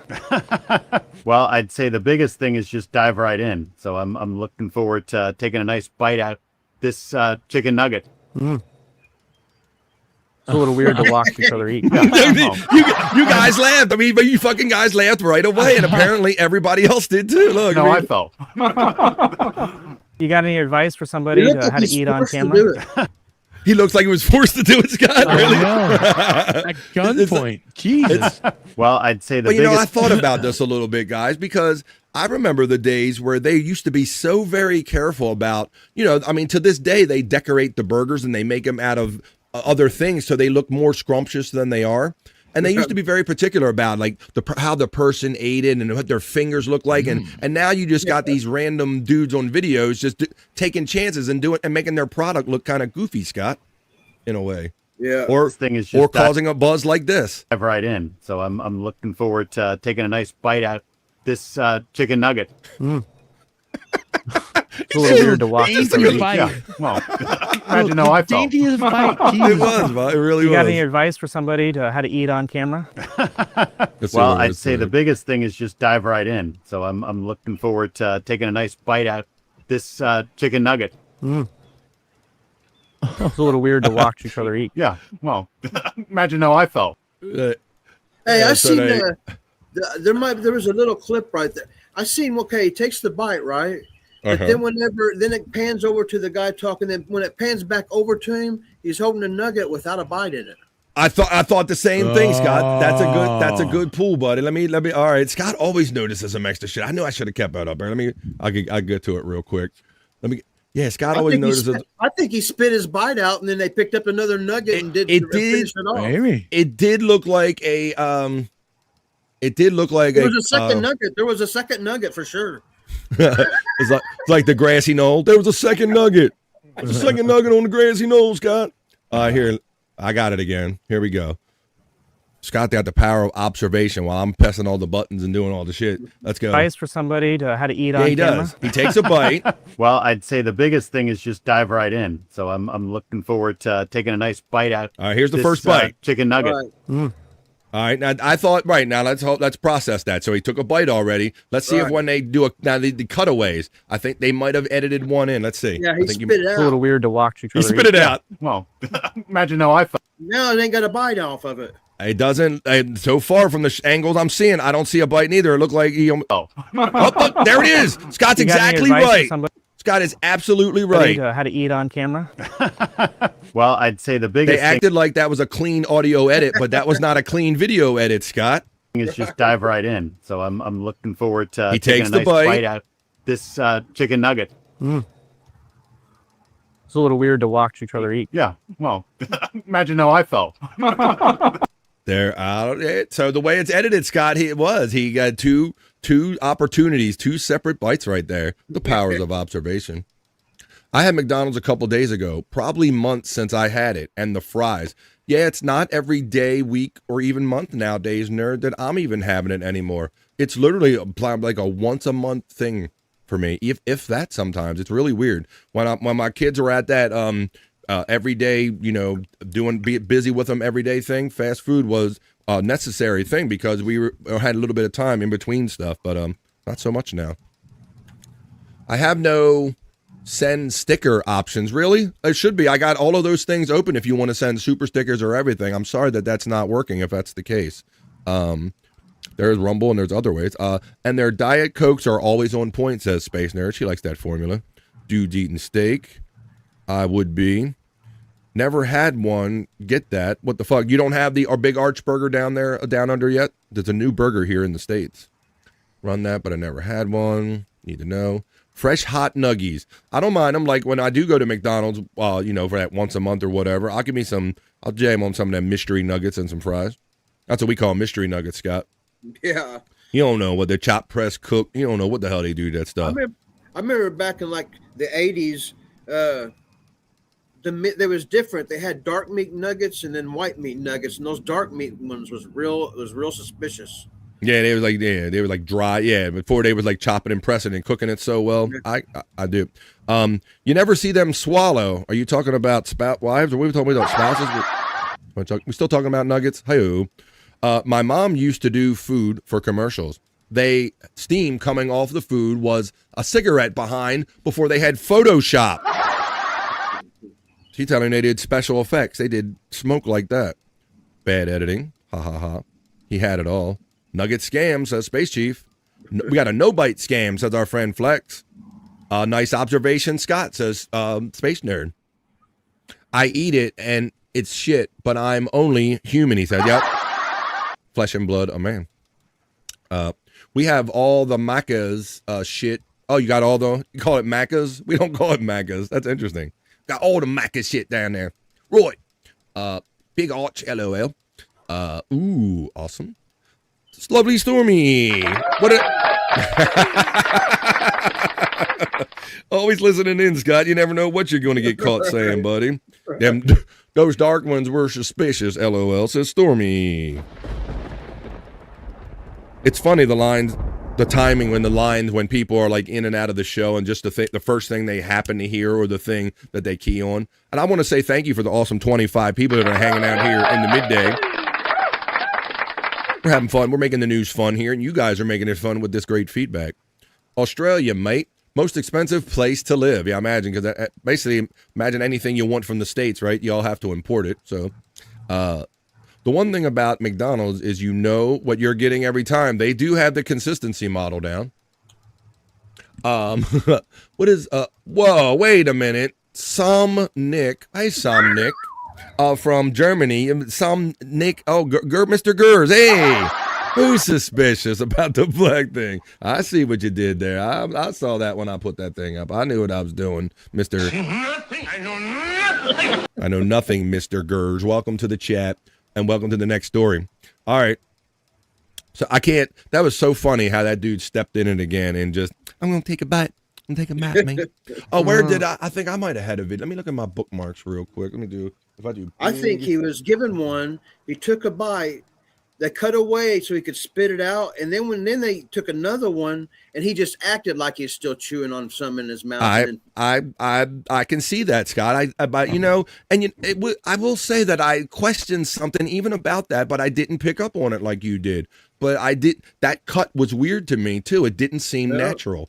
But Scott, before we get off of the big arch story, I told you everybody's mocking it, right? And I'm not kidding. Everybody was mocking it. This was about the original one. Chris K here, doing a taste test of, you've heard about it, the big arch. I'm going to be doing a taste test of our new product here, but just so you know, this will be my lunch. I need them to know it's going to be my lunch, but it's not going to be my lunch, okay? You got my salad? Yep. Yeah, okay, cool. The big arch. We've tested it around the world. Here it is. Don't start your shit, so nerd. Big. I don't even know how to pick it up.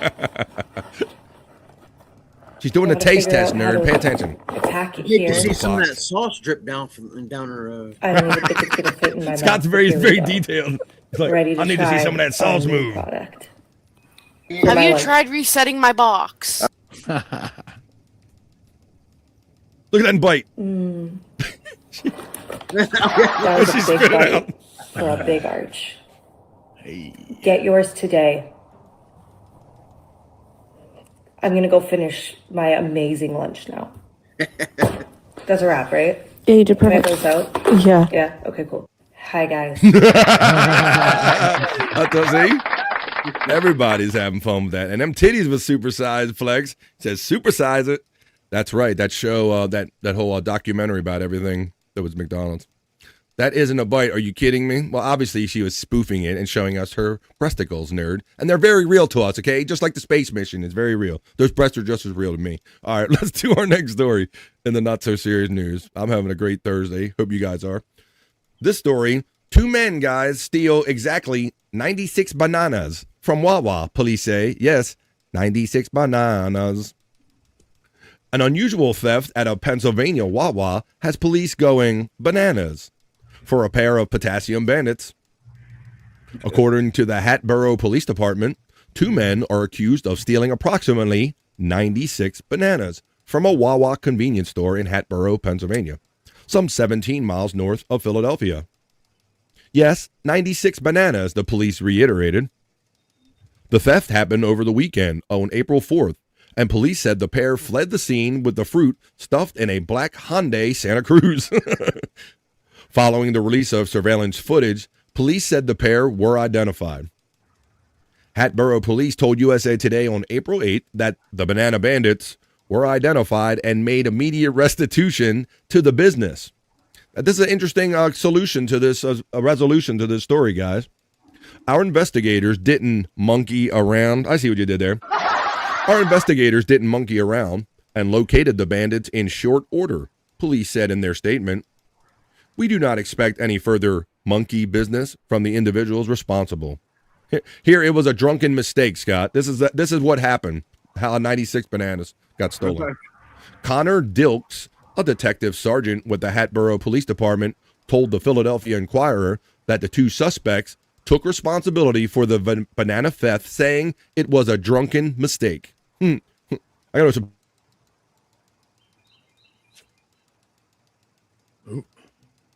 He'll be back 9 right years. up now. Oh shit! There you go. Up. I see. I froze up. Hang on. I see. Signals in the water, Bobby from Roboto.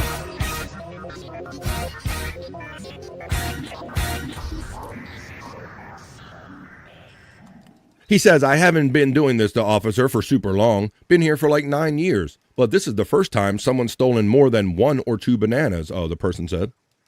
Neither man was taken into custody after meeting the demands of the Wawa location, Dilks told the outlet. This is all they did to resolve the problem. Wawa just requested that they pay full price of the bananas and they wouldn't be charged. And that's what happened, the detective said. And for the 96 bananas, authorities are unsure of what happened to the fruit, according to Dilks. Well, there you go. So, little fun story. 96 bananas. That's a lot of edible dildos, says Buckshot Kid in the chat. Wow, we definitely have a theme here. The dildos. I should call this the dildo theme show here today on the Vibe. Well, there we have that. But I thought it was interesting that they kind of, I wonder how much 96 bananas cost. I don't know. I'm going to check. Yeah, because my wife, I don't really eat bananas, but she shops for the bananas. What are they, $5 a bunch or $10 a bunch? So how much would, restitution, when everybody has but make some banana bread. Let's see. Okay, you have I got a custom knife. That's not a knife. That's no knife. That's a knife. All right, well, where's my boy Terry Nee at? Terry Nee hasn't been around today, is it? Where's he? Oh, that's right. He did tell us when the weather is good that he would be outside. Well, he's outside. He's going to miss my next story in the not so serious news because he's my golf bro, our golf pro in the chat. Well, this is a golf story of sorts. Paige Sporanic, Masters outfit photo received 4.3 million views, guy. We're going to add one or two to it right here. This is about the Masters coming up. You might recognize this viral girl when I show you this picture. Paige Sporanic is very ready for the Masters. The popular golf influencer who played collegiately at the University of Arizona and San Diego State posted an iconic Masters photo back in 2025 that received 4.3 million views on X, formerly known as Twitter. Sporanic posing in a green Masters blazer and green Masters skirt turned heads in the sizzling outfit ahead of the major tournament. Happy Masters Week, she wrote. All right, there you go. That's what it looks like. This is what it got. Oh, let me show. I got to show. I got to click on it. Where is the golf influencer? Here we go. Right here. I will show you. Where are the photos? Oh, there they are. Let me switch to this one. So, yeah, you get that green Masters jacket if you win the Masters, guys. Right. So, there you go. The Masters. Change to this one. Here you go. So, yeah, 4.3 million views. Ain't nothing wrong with that. But what's interesting about this girl, Scott, is that I read in the beginning of the article is that she was a ranked golfer for a time. She made an attempt to be a pro. But then when she seen she was getting a little more heat on social media, then maybe. Now, these probably are fake, Buckshot Kid. I'm going to probably agree with you, but girl takes a good photo, so much so that at least 4.3 million people check it out. So that's the Masters green jacket you get if you win the Masters tournament. Little sports story. So, Terry Nee, you missed out on it, buddy. You out there? Hope you're having a good day if you're out and everything. Almost 1:30 where I'm coming to you from on the East Coast of the United States. I want to do another sports story. This happened over the weekend in baseball, Scott. Let's see. Today is Thursday. I think this happened Tuesday, and I meant to play it yesterday. But there have been suspensions for this. But look, they had a little bit of a brawl, a brouhaha in one of the Major League Baseball games Tuesday night. They square up, and Soler and Lopez are throwing haymakers. They're going after each other. Soler is finally tackled from behind as the Angels and Braves are all out. I think they were jawing to each other at the plate. That came up out of nowhere. Soler was upset after a couple of pitches. Now, the whole thing that bothers me about this, I think, first of all, this is dumb and gay, this whole fight. And this running in from the outfield, Scott. Right. This bullshit. What bothers me about this is that there's no timer or penalty for this. They time every ball scratch and time you stand in the batter's box, but then they let but this shit goes on without any penalty as far as immediately in the game, like you would if it was a time clock violation. I'm like, where's the timer on this bullshit? My personal view is I think that each team should be at least penalized, lose an out. I think you should if you're up at bat, you should lose an out, and when your next team comes at bat, I think you should lose the out for doing this dumb shit. Were high and in after he hit yet another homer off Lopez, and a fight broke out just out of thin air. Someone got punched in the face with a baseball. What's up, Bezos? We talked about success against them. They square up. But I heard that there was a. What's that, buddy? I was just laughing at him. Nice background. Yeah, I heard. I believe that they did hand down. At least the two guys got 7-game suspensions each for that fight, Scott. Oh, okay, yeah. 7 games each. So, I mean, I guess that's okay. But my whole thing is, like I said, with all of this automatic balls and strikes, and you're timing pitchers if they don't throw fast enough, or you're timing a dude if he isn't in the batter's box fast enough, and then yet there's nothing immediately. There's no penalty, like a time clock penalty for shit like that. So I just think that's dumb. All right. Let's do, how about this? I think that's a long form topic I want to talk about. I'm going to wrap up with a bikini report. I don't think let me pull the latest bikini report here real quick. Let's get the latest bikini report. Ooh, and we will, what do I have for the bikini report? How about this? Oh, well, let's do this. You know about this story, but I think she might have an update about it, and she looks better than I do telling you about it. Hey, bikini report.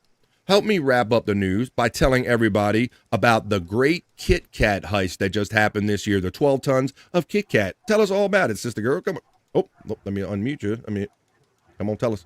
12 tons of Kit Kat chocolate bars were just stolen.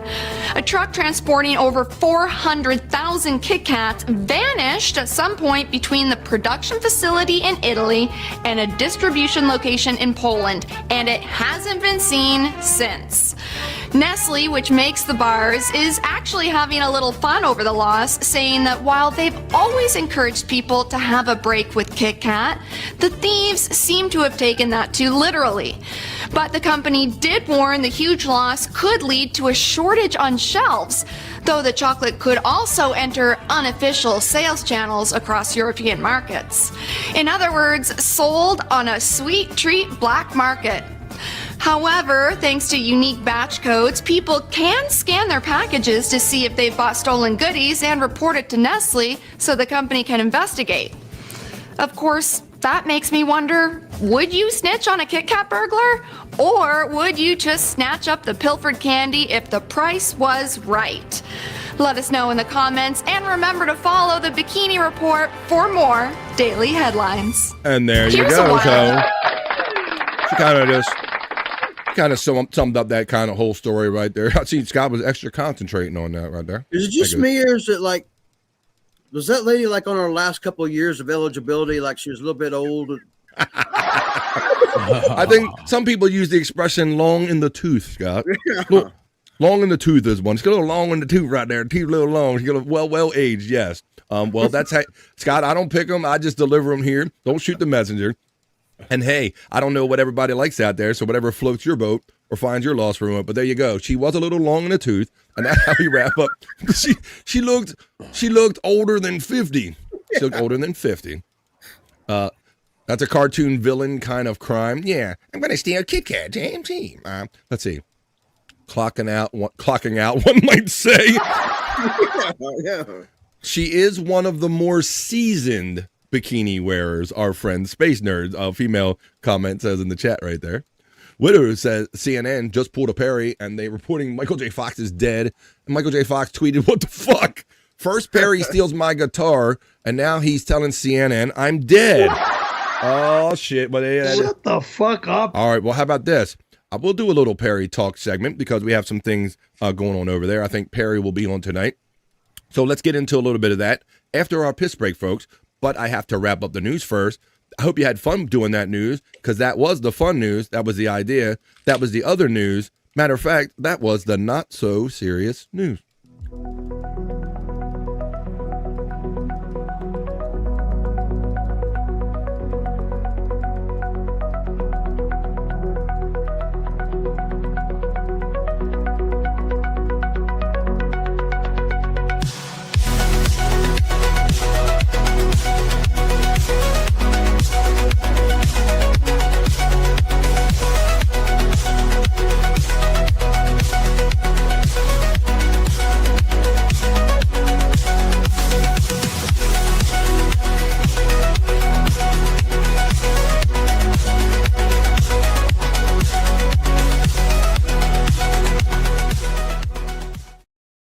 Wrapping up the first half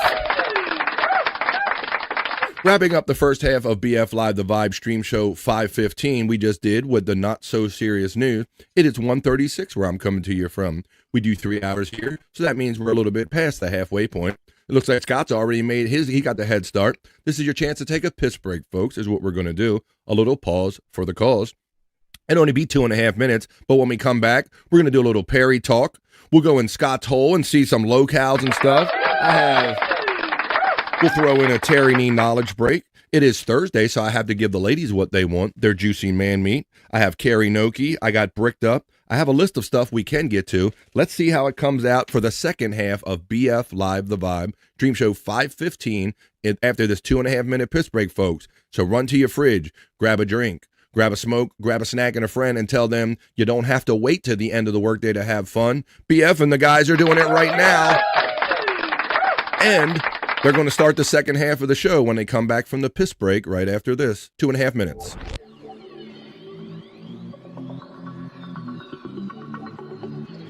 I think I need a piss break. I'll do the pee-pee dance. I'll do the pee-pee dance. I'll do the pee-pee dance, pee-pee dance. Yeah. Think I need a piss break. I think I need a piss break. Yeah. Oh, yeah. I think I need a piss break. I do the pee-pee dance. I do the pee-pee dance. Yeah. I think I need a piss break. Oh yeah. I'll do the pee-pee dance. Oh, watch me now. I'll do the pee-pee dance.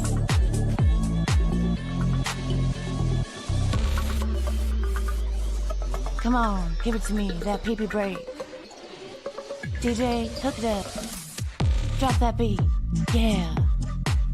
I'll do the pee-pee dance. I think I need a piss break. I think I need a piss break. Yeah. Watch me now.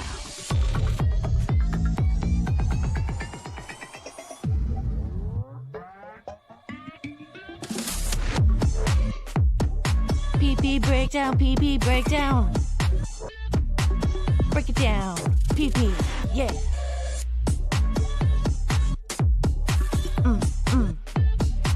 Think I need a piss break. I think I need a piss break.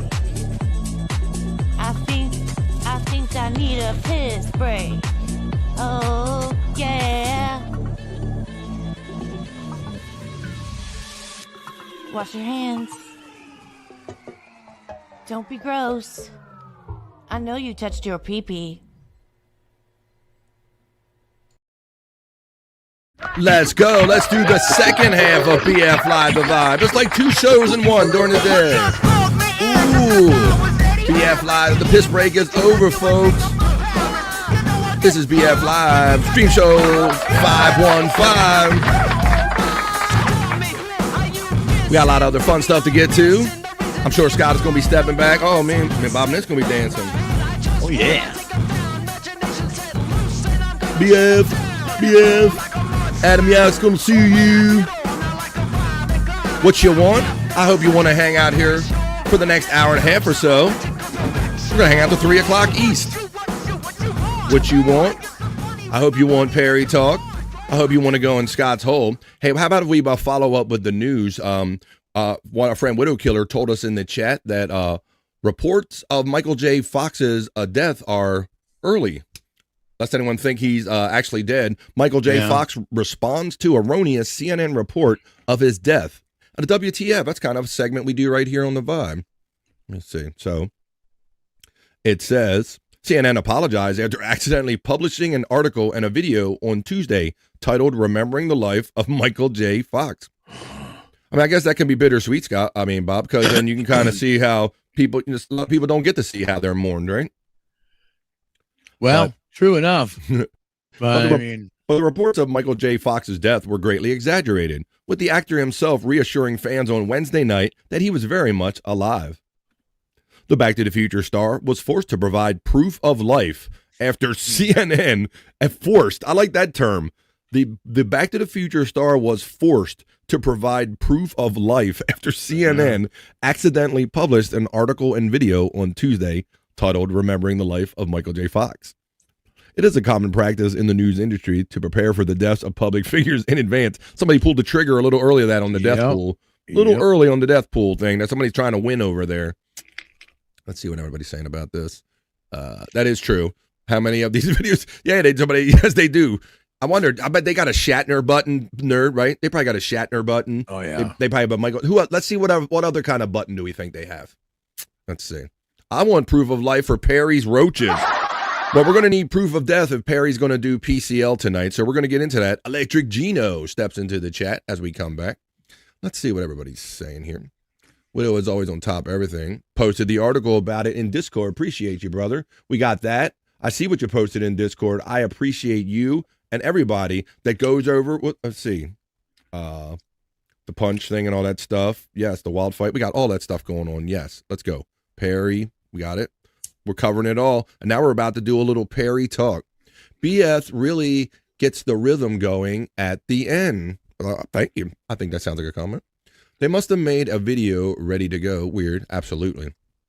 Let's see about what's going on over there on Perry Talk. It is Thursday night. We'll update people about, if you didn't know what Perry, the pickle he's in with his computer, with the roaches and all that stuff. He's trying to get it cleaned out so he can make it back on the air tonight. Plus, I think there's a video of him talking to Jesse James from Jackal. And there's some other fun stuff that we can get into. As I slide over, I'm going to use the camera outside of apartment 102. And we're going to have a little fun talking about Perry. Since he's coming on tonight, we will do Perry Talk. Perry Talk segment. Here we go.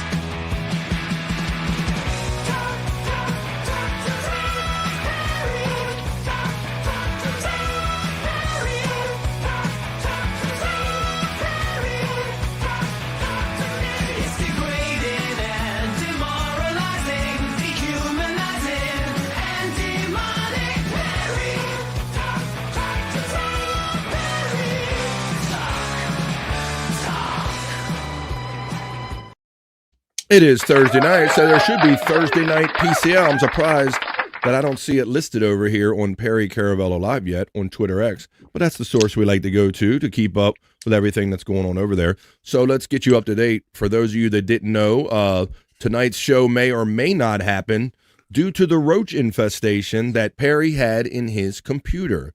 For those that didn't know this, you can see that dirty, crusty, nasty thing. The roaches just crawled up in it and made a home. He detailed it. He used his auto detailing skills, and he got it looking like that. And they took it back. They're supposed to fix it tonight, so we'll see if he got it back together. And now Tom has to get him to get it back from there and try to hook it all up, Bobby Nick. That's going to be a fiasco. Wow. Yeah, for real. Like if you've done tech time, if any of us have done any like tech time online with somebody, even if they know what they're doing, it can be aggravating, right? Yeah. It can be so can you imagine trying to talk like this guy? He spent this whole Easter weekend like dealing with this, talking him through tech time. Like, no, try this, do that, try this. Perry did do a great. Hope he's paid well. That he what? I just hope he's paid well. Jesus. I believe he is. I mean, if you just follow the flow of the money coming in, but see, this is a crowd source. Perry and Tom's lost crowd source we can watch right here. So yeah, Bob, between the crowd sources and the challenges that he does, Perry he goes to Ruth Chris Steakhouse whenever he wants to, buddy. If that's any sign, so Oh, brother. I know exactly what's going on between you and Tom. Don't ever call me babe again, Fruit Loop. I'm the one who made you a star. I've been on estrogen pills so I can get pregnant and we can raise a son of our own. Go fuck yourself, weirdo. Curry F. Caravello Jr. Get this shit off my screen, creeps. Ugh. What was that taking, Perry? Would we take the magic pills or something? Because that seems out of character for us. What, back in the early days of... Yeah, maybe. I don't know. Maybe that was a crowdsource and we both got paid for that. disgusting. That is never to happen again. Understood? Thank you. There you go. I think. Well, I know they talked about it on the show, Widow. But yeah, Widow Killer saying here on Perry Talk, did we ever talk about the fact that he found he did find a dead bug in his coffee before the stream, and he drank the bug after he just took the roach out, Bob. So oh no. That shirt cracks me up so much. Yeah, to-do list, and it says your mom, and it has it scratched off of it. That is a pretty funny one. It's amazing, though. Perry looks fucking big, says Buckshot. I'm thinking, although I'm not 100% sure, that might have been when Tom was starting the every time you talk over a super chat or something, or you do something we don't like, you put a shirt on. So I think that's when he was starting to doing the multi-shirt challenges for a punishment. And that's one of my favorite punishments, too, because, I mean, what's not, no harm, right, Bob? Just putting one shirt on after another. I think that's pretty harmless. Right. Number 1, number 2, and number 3. Let's watch this again. That's 1, 2, 3. Thanks for the invitation. Tom just got it. You're looking forward to Perry's chili cook-off. Bob told me to bring the cigarettes, and he said, Perry said we can ash on the floor. Can't wait to see you, Perry. And Tom, can't thank you enough for the invite. Hey, I shall actually. You're welcome. Number 1, no one's allowed in my home. Number 2, no one's allowed in my home. Number 3, no one's allowed in this apartment. They're all the same. Ain't big enough for anybody but me. 1, 2, and 3 were the same. I don't fucking care. You're not allowed in my goddamn apartment. I don't want you here. Stupid numbering shit. You don't come. You come into that fucking door. I thought you were in jail. It was. Right. You want to go to jail? Fuck with me. My point is, you said number 1, number 2, number 3. They were all the same. It's the reason why there's not a fucking party here. I hate when you do that with your glasses. Fucking asshole. When you do the one-hand shake to close your glasses, it's really stupid and annoying. Thanks for the invitation. There Tom you go. just got it. All right. Look at this shit. What the fuck is this? The Sheila dye job done the Perry way. When he had the Bandito mustache on.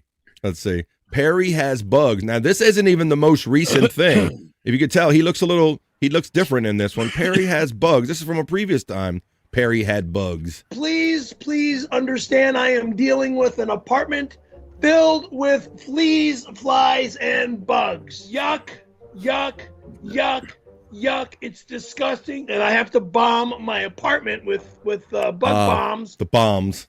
Now, I've done bug bombs in here before, so I know what I'm doing. He's had to do multiple bug bombs. Bug bombs. All these flies flying around my boot and on my fucking computer and shit. Driving me. Get off my fucking Red Bull. Are they still there? Oh, gross. They're all over this fucking apartment. God damn it. What are you so pissed off about? Flea season. Oh, don't even ask that, Jagoff. Don't even fucking ask that. Don't even ask. Oh, what are you so pissed off? Don't even go down that fucking dumbass road. What am I so pissed off about?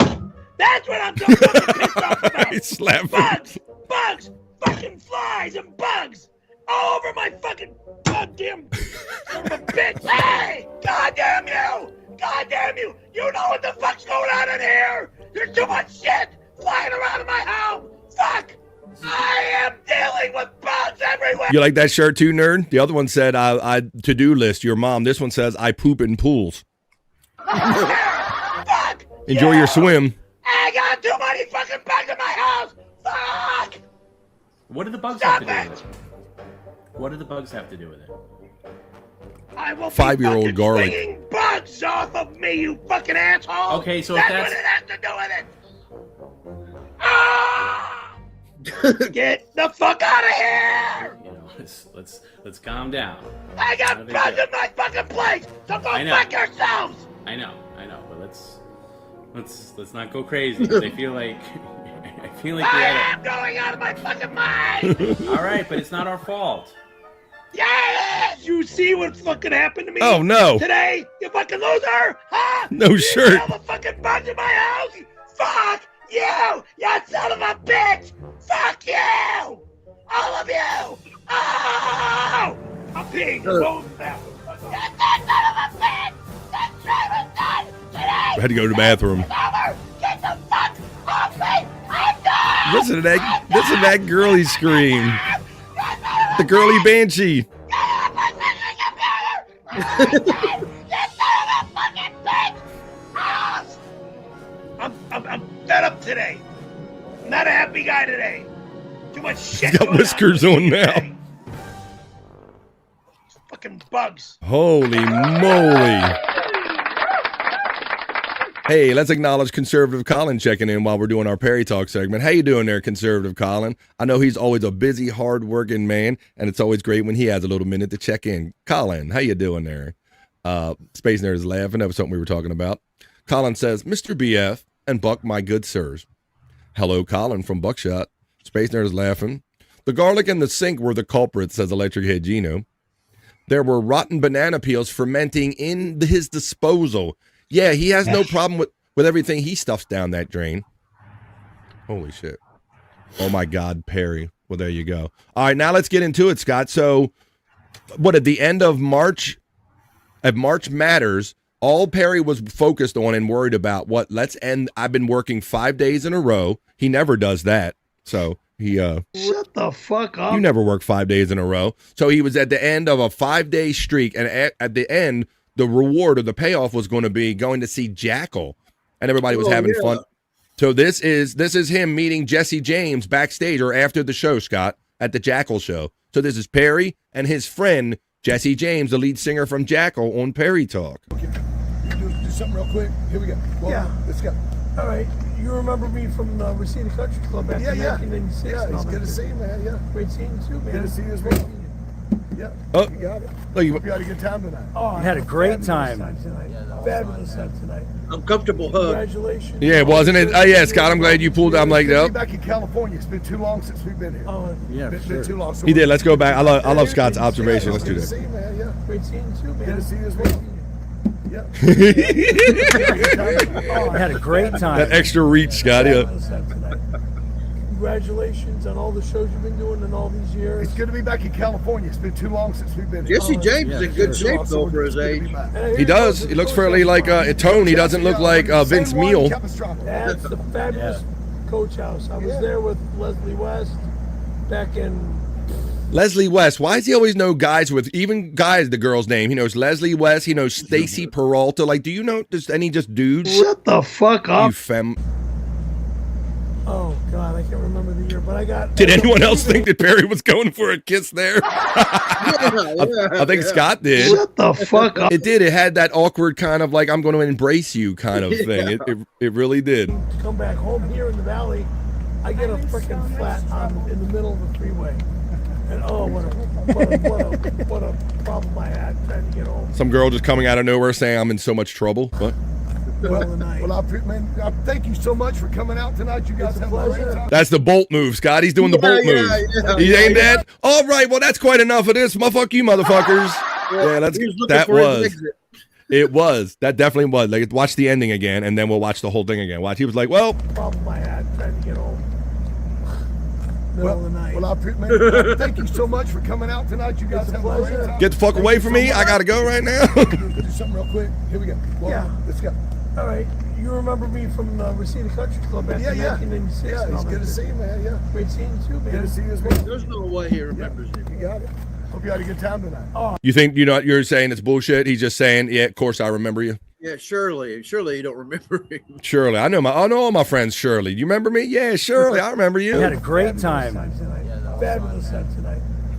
Congratulations on all the shows you've been doing in all these years. It's good to be back in California. It's been too long since we've been here. Oh, yeah, been too long, so it's good to be back. And I hear you're going to the Coach House tomorrow. Be at the Coach House? Yeah. What is it? San Juan Capistrano. That's the fabulous Coach House. I was there with Leslie West back in...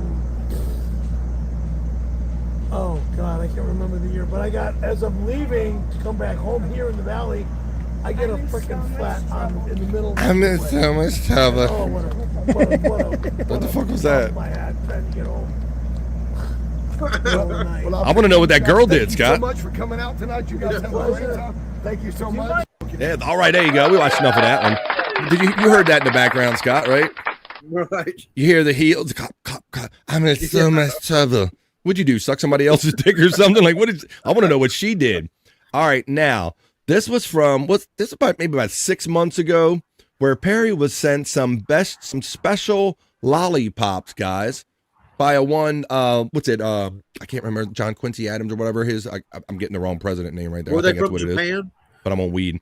Let's just say that they had a little. They weren't. Perry just thought they were innocent lollipops until he licked one.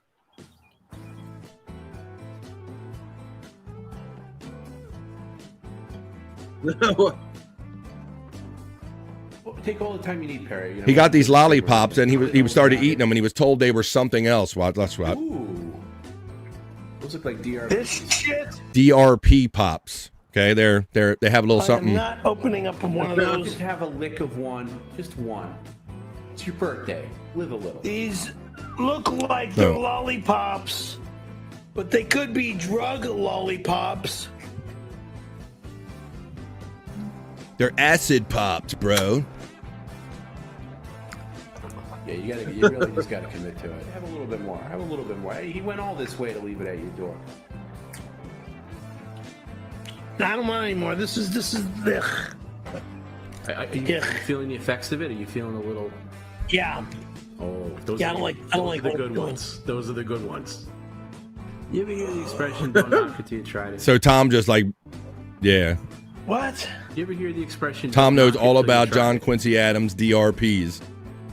Oh, like this stupid lollipop that's getting me. Scott, that's the effect you wanted to do, bro. Look. God damn it! Right there, yeah. See, he's doing it all. Watch, look, yeah, it's all going on right here. Watch real good, Flex. Watch closely. Look, he's laughing already. Flex is laughing already. Watch very closely, Flex. I don't want anymore. This is. Ugh. Are you feeling the effects of it? Are you feeling a little? Yeah. Oh, those Yeah, are, I don't like the what good I'm doing. ones. Those are the good ones. You ever hear There it the is, Scott. expression, "Don't knock it till you tried it"? What? You ever hear the expression "Don't knock it till you tried it"? Oh, like this stupid lollipop that's getting me For sure, dizzy. but I'm talking about the God box. damn it! I'm talking about. I'll tell you what. You could. How much of that did you have? Just a lollipop. Just a lollipop. I'm on medication. I've got to be mentally level, not drugged out like a dickwad. Tom was telling him all night, why don't you take another lick, Perry? Take another lick. Oh, I don't want to be drugged out like a goddamn dumb son of a bitch. Now, this happened to me the first time I had one. Look at that Flex, Scott. What are you feeling like? Right? Let me live vicariously through you at least. Dizzy. Are you seeing visions? Was right he now just in your having a head? placebo effect, or was it real? Yeah, look at the comment up there, Scott. Widow Killer lets us know, for anyone wondering, those were just normal pops. Okay, yeah. This is an example of how easily it is to kind of manipulate Perry's thoughts and make him angry or sad, or make him. You can even talk him into thinking that he's actually on some kind of drugs or hallucinate like that. Yeah. Be for madness, bro. Space Nerd is laughing. Yeah, so that's what it was. He got the delivery, and then when he started licking them, Tom told him this whole story about what they were really made of. And then his mind just took over. As soon as Tom told him this is what they are, that's all it ever was from then on to Perry. Oh, shit. John, I hope you remember my birthday. If you are smart, you won't listen to me. Delivering Oh, my God. will be a pain. All right, we got a stream to do, you know. You can't be on DRPs only. Now, I know it doesn't affect your heart. It helps your heart, actually.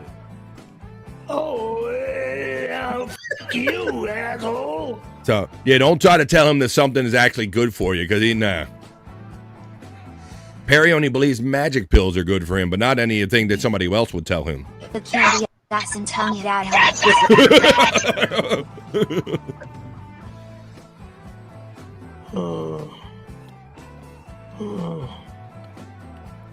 And I'm pretty sure that the one and only Garrett PCL, one of the producers over there, put this video together because he is the video guy.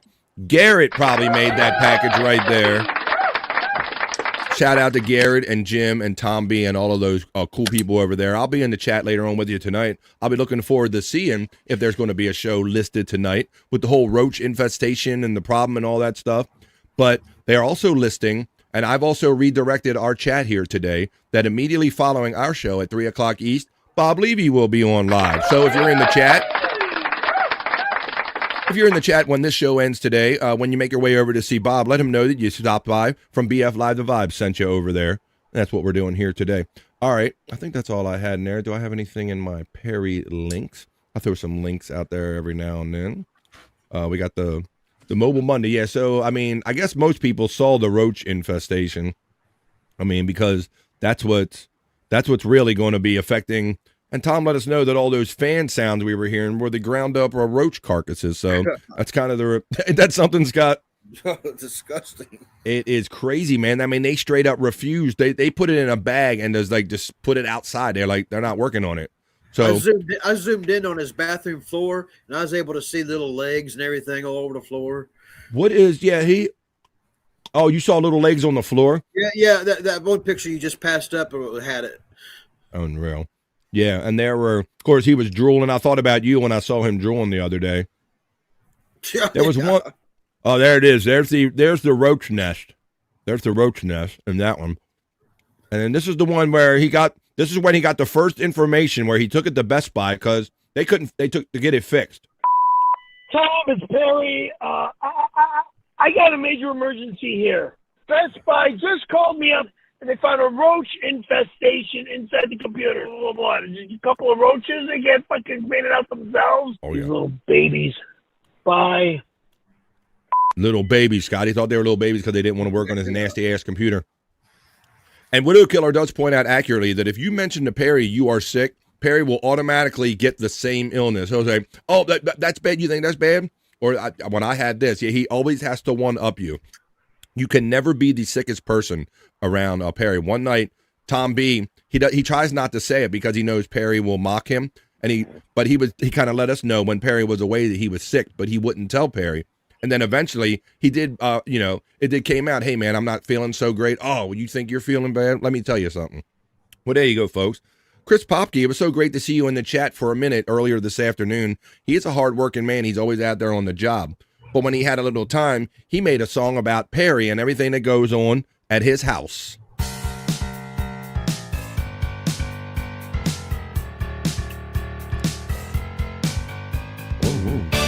My house. He's not allowed in my house. No one's allowed in my house. Unless I allow them in my house. Then if I allow them here, they're allowed. My house. My house. Then they're allowed. Go to hell, Jagoff. So are you saying they're allowed or they're not allowed? Maybe this will answer the question as we wind down Perry Talk here on the Vibe. Not allowed. Not allowed. Not allowed. You'll never be allowed in my home. Ever, ever, ever, ever, ever, ever, ever, ever allowed in that door or that door. You're not allowed here. I knew you were saying you can kiss my motherfucking ass. You fucking understand me? You're not fucking allowed here ever again. You son of a bitch. You motherfucker. You son of a bitch. You motherfucker. You're not allowed here again. Fuck you. The Banshee. Thank you for subscribing. The Banshee. And we'll leave you off with the Perry of Death.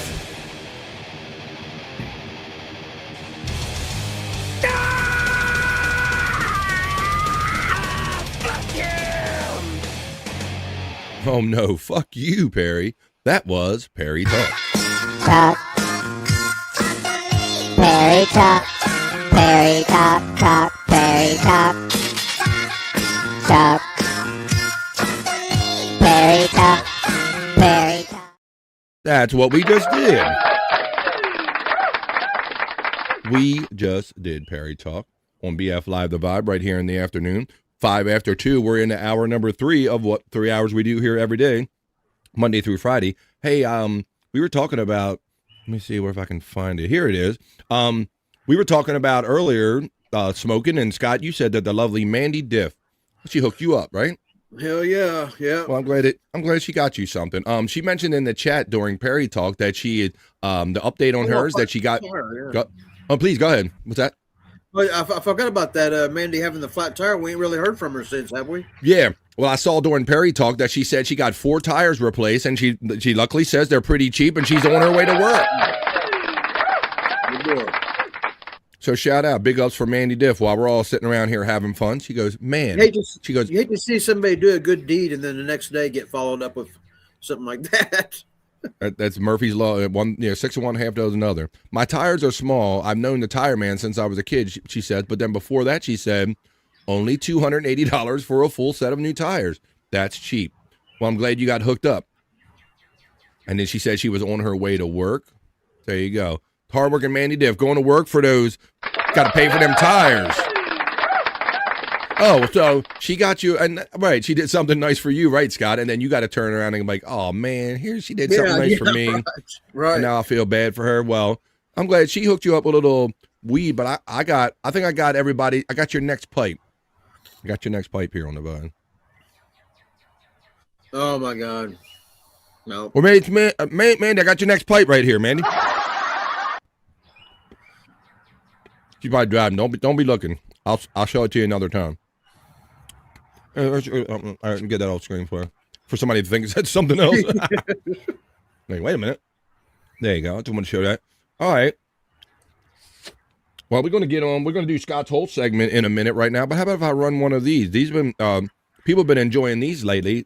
I said how Terry Nee was prolifically making me stuff. Like he was literally providing me something like every day for a while there, and I appreciate it. He still gives me some great stuff, but he gave us plenty of knowledge breaks. So let's do a Terry knowledge break. I like to throw these back in. Let's see what Terry's going to teach us today.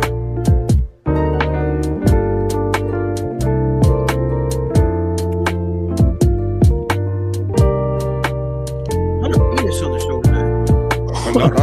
It's very peanut. Yeah. Maybe it's me, Scott. I don't know. Or maybe it's Terry Nee.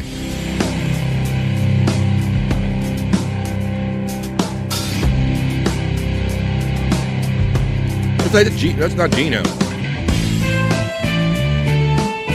Thank God. Thank God.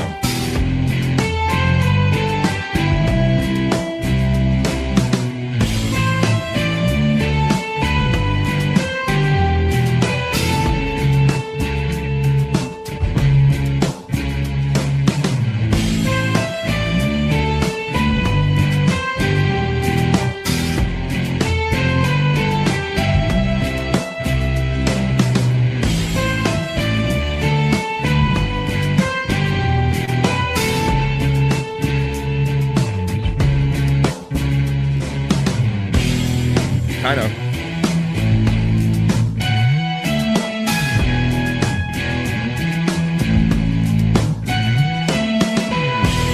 No, it wasn't bricked up. It was just Terry's knowledge break.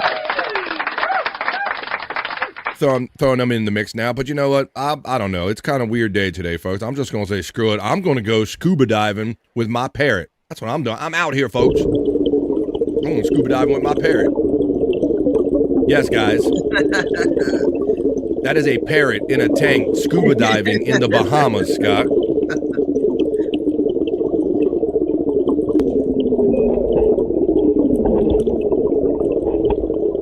Now, I like my dog. I like my cat. But somebody likes their bird, Scott. Look at this. The viral video shows a pet parakeet scuba diving in a makeshift submersible. The bird was submerged for about 15 minutes in this tank. Look at that.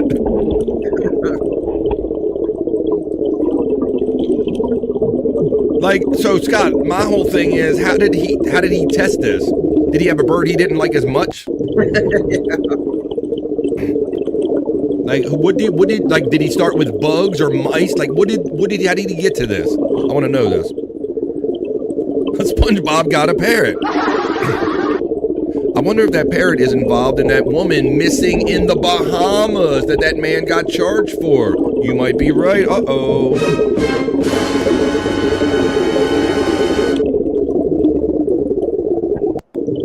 Maybe the parrot is helping with the search for that. Yes, that is a true story that I heard two of those stories recently, Scott. I heard the old, I went walking with my wife on the trail and she's missing off the mountain. And I heard one of the missing off the boat stories.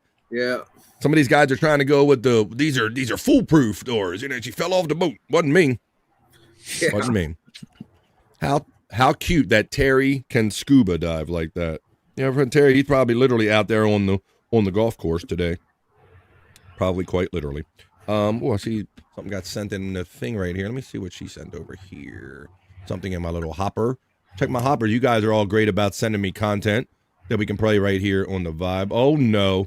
Uh-oh, something got clipped here. Let me warn you right now. Let me make it bigger. That's what she said. Clip it!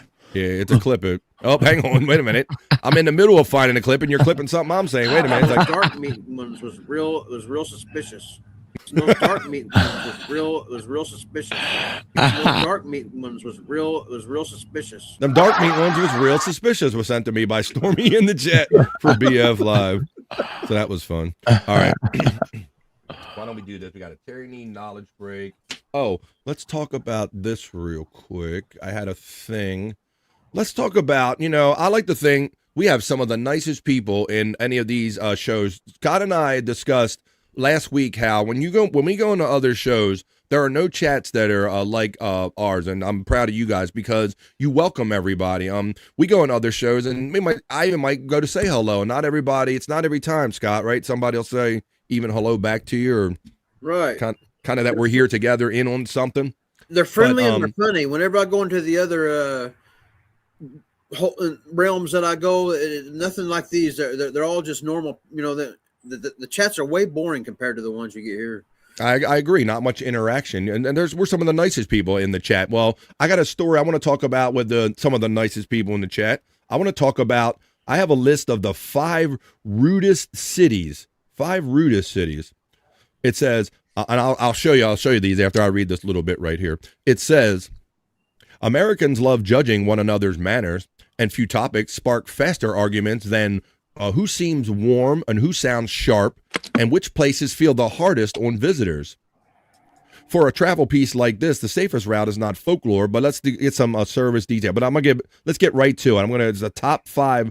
Anybody have any ideas in the chat or even on panel? If I talk about rude cities or rude, say they got states, or is it more specifically? Actually, we're talking about states here. A state. If I said who do you think like the rudest people are in a particular state, what's the first one to come to anybody's mind? New York. Oh, sorry. I was going to say New York. That's fine. That's fine. I wanted you to speak, and Sizzle Chest agrees with you. New York City, right? Buckshot checks in with New York and L.A.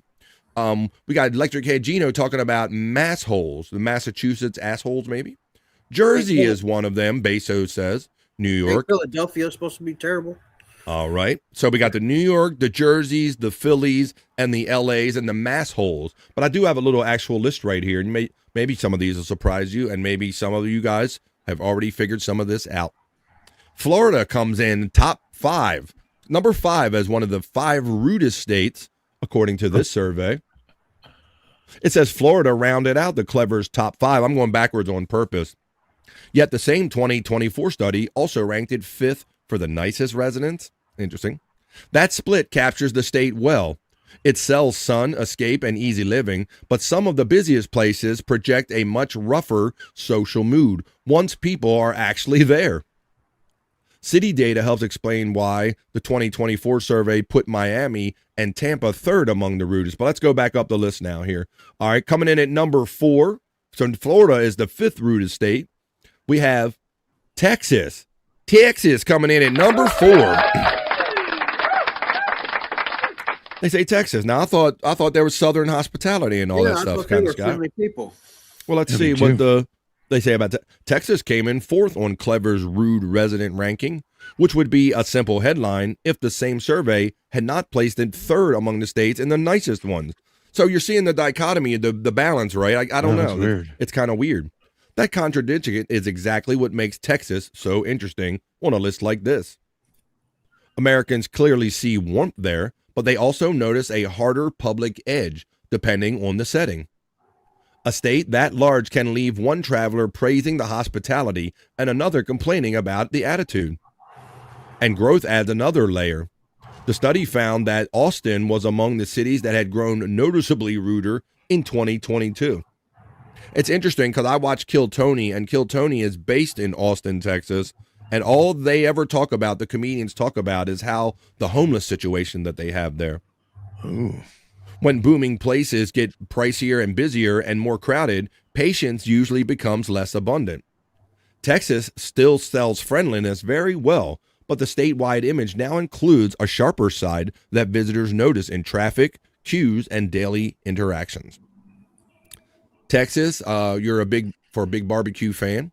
Let's see what's coming in. So we got Texas at Florida number 5, Texas as number 4 with the 4th rudest state according to this survey. Let's get into number 3. Number 3 will be one that was mentioned, just the state of good old California. Knows how to party. And they know how to be rude, apparently. Let's see what people say about California. California placed 3rd on the Clever's rude resident list, and same report ranked them the most pretentious state in America.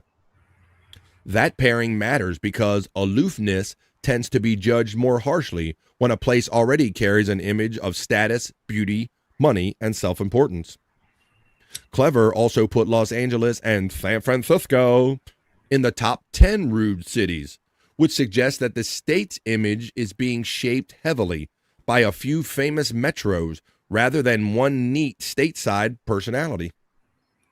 The survey points in a similar direction. In 2024, it did not rank the states, but it found that locals in Oakland were especially likely to say their own city felt ruder than other cities. So they're like, my city feels ruder than all y'all shits. So let's see, who we got? Rogan, LO. Rogan did it. Rogaine did it, or Rogaine? Let's see. Who shot JR? Joe killed Texas. You think Joe Rogan killed Texas? Let's see. And here comes one of them. It was said in the chat, I think, by Gimme Beso. Somebody said New Jersey. New Jersey came in at number 2 on the list of the rudest cities. There's Gimme Besos checked in with New Jersey. Let's see what people say about New Jersey. New Jersey landed 2nd in the ranking. And YouGov found that 34% of New Jersey residents themselves believe that people in their state were ruder than most Americans. That they're very self-effacing, Scott. Right. They're kind of they're like, hey, no, we know we're assholes and we embrace our shit. Yeah. That overlap matters because it shows the image is not coming only from outsiders, but taking predictable shots at a state.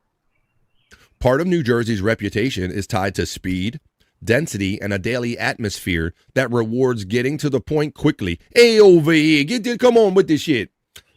In a travel context, that can make ordinary exchanges feel colder than they really are. Visitors often encounter New Jersey in rushed situations rather than relaxed ones, and a place naturally sounds harsher when many conversations happen while people are trying to get somewhere or solve something. All right, so that's number 2. We got New Jersey at number 2, so I guess number 1, let's do a little timpani. We'll come in with the number 1 here. We'll hit it. This has been rated the number 1, so wherever you live, you got to own this. The rudest state is, you all guessed it, New York City. Yeah. Everybody knows the hustle and bustle of New York City. Well, it says New York sits on top of Clever's 2024 state ranking, and New York City also led that survey's rude city list, with 40% of Americans saying it has rude residents. In Clever's 2025 follow-up, 48% of Americans said New Yorkers were among the rudest in the country, suggesting that stereotype had only hardened. It actually went up 8% over last year. Few places carry a stronger national image for impatience, bluntness, and zero tolerance for delay. Long before a visitor arrives, the state already comes with a reputation for short replies over here and sharp elbows. On the ground, though, the shock usually comes more from the rhythm than hostility. In crowded places, people move fast and communicate with very little padding. A quick answer on a subway platform or a direct comment on a packed sidewalk can sound aggressive to someone from a slower setting, even when it was really just for efficiency in a city that has no interest in lingering. So I will say that I've been to at least the Times Square, the busy part of New York City, a few times, and there is a thing, Scott, like sometimes when I'm there, especially if you're a little weeded up, you don't feel like getting pushed around for the pace of the city. It paces the shit out of you, bro. Yeah, right. Like if you just stand there, like you said, you'll just get bumped to the side, or hey, get the fuck out of the way over here. We're walking over here, kind of thing. So I like to take just on a bucket list thing, take a walk through. I never really walked in a city, especially one like New York. Oh my God, yeah, you were known for taking some of your famous walks in the kind of the bridges and the metro areas, kind of close to you get. But New York City, it pushes you, it paces you. It's because they're so close. All right, well now let's get on some other fun stuff right here on the Vibe on a fantastic Thursday. This is just the daytime. I hope that you guys maybe hang around with me later on tonight at 9:00 East when we do replayables, and we'll do a little music set and have our fun later on in the night. We'll definitely do that. But how about this? Well, we were just talking, this kind of goes right along with what we were talking about, because what the interesting dichotomy was that even in some of the rudest cities, there were some nice trends. And I guess I like to think that that's probably kind of life everywhere, guys. But we only get to see, most of the time, we only get to see the nasty stuff or the shitty stuff, people being rude and all. So just like that survey, cities contain two different kinds of people in the world, I think. Watch us. Look, just a planter box, just sitting there minding its own business. They just got to destroy it. People got to be assholes, right? Look at this. Look, he plants out, rips it. And they laugh. They're happy with themselves, right? But then there's other people in the world too, and this is good. Good to know, Scott. Look.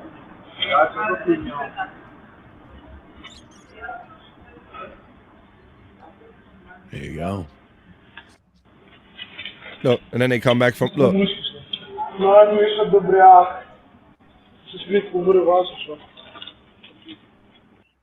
So there you go. Just prove that there's, no matter what, two kind of people in the world. Apparently, we are too nice over here, says Space Nerd. Yeah, y'all wasn't even in top rankings over that in the Pacific Northwest. Sizzle Chest says, Space Nerd, Cali is weird. Well, yeah, Cali got in it, but Cali is weird for me because every store you go into, they greet you. Really? People smile and say hi to random strangers on the street. That's a random thing, but there you go. All kinds of people in the world.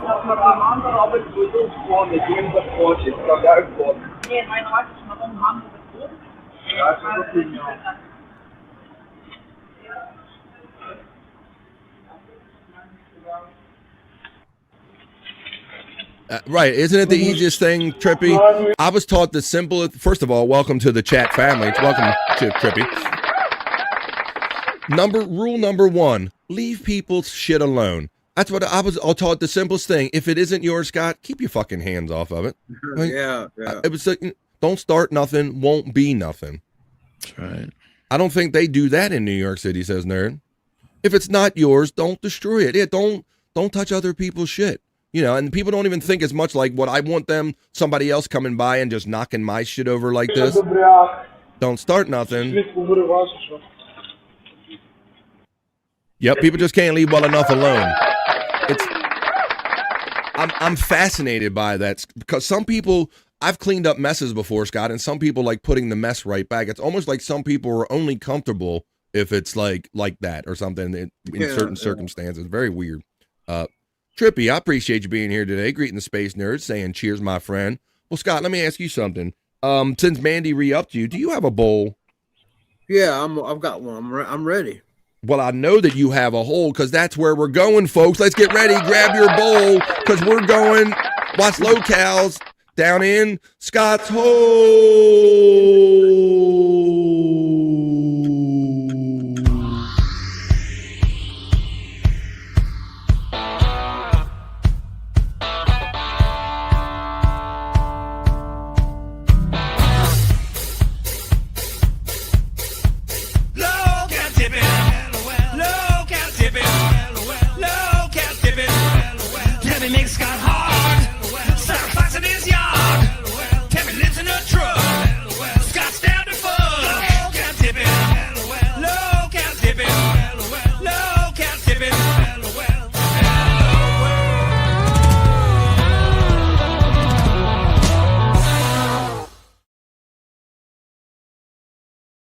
This is where we're at. We're going to go in Scott's Hole. In that Scott loves like crazy, wacky people, and he makes locale compilation videos, and so we do it as a segment here on BF Live The Vibe. But if you ever want to see any of this stuff in full length, you go over to his channel. Him and his friend have the Angry Iguana 112 channel. and they have his Bro Dog stuff over there on the Prop Master 69 channel. He says that's being taken over by Bro Dog content. But if you want to see any more of just a few little bits we're going to show you, you can see fuller length videos at the Angry Iguana 112. Click on that link box when you see it go by in the chat. But right now we're going to do it here. We're going to go in Scott's hole where we have very specific instructions that were given to us by Chris Popke. So let's make sure we follow them. Down in Scott's hole,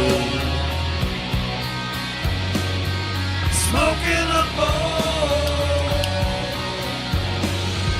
Down in Scott's hole, smoking a bowl. She likes to ride, but Tammy's ways have been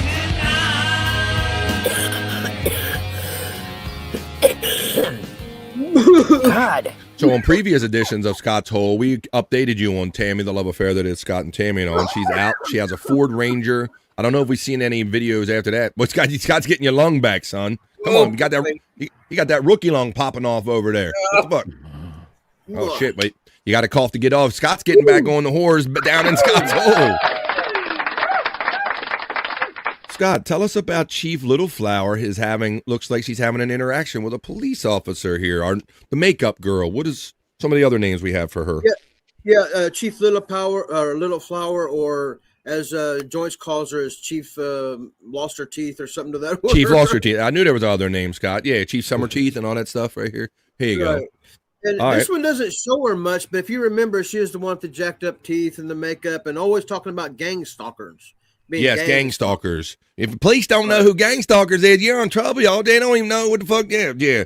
She described herself, gang stalkers, as someone that thinks that the whole gang, if you will, is out for them, and they report it as such. But they're the only ones that really are thinking that, right? Yeah, she was in here. Here she's just being weird, probably, and she was being trespassed. They wanted her to leave. So they called the police, and then she you'll see what they get here. And if you want to see the full-length version of what happens here, I got the whole video on Angry Iguana 112. Angry Iguana 112 if you want to see any more of this. But yeah, I'm going to say she's thinking because she's got a soda. She got a sovereign citizenship nation status in McDonald's because I'm a customer. Let's watch out what Chief Littleflower is saying as she gets trespassed in Scott's hole. And Denton, okay. So I'm a heavily targeted individual. Whoa. Did she say I'm a heavily targeted individual, Scott? Targeted. Oh, I thought she said tarded. Okay, targeted. You're going to deny the presence of gang stalking within the context of our society. What's that? Are you going to deny the presence of gang stalking within the context of our society? She's quizzing police every time she has. She's trying to educate police one at a time by drawing them to her, Scott. Right. Educating them one at a time about gang stalking. Yeah, I always like to watch the looks on their face when they're when she's talking to them. Yeah. Okay, but that's not what I'm here for. No, that's what I'm asking you. I'm asking you that. Okay, but I'm here. I'm asking you that. I know you're here to kick me out, but I'm gonna have to twist your brain about some gang stalking bullshit. No, as a concerned citizen, because I'm telling you I'm being a targeted individual.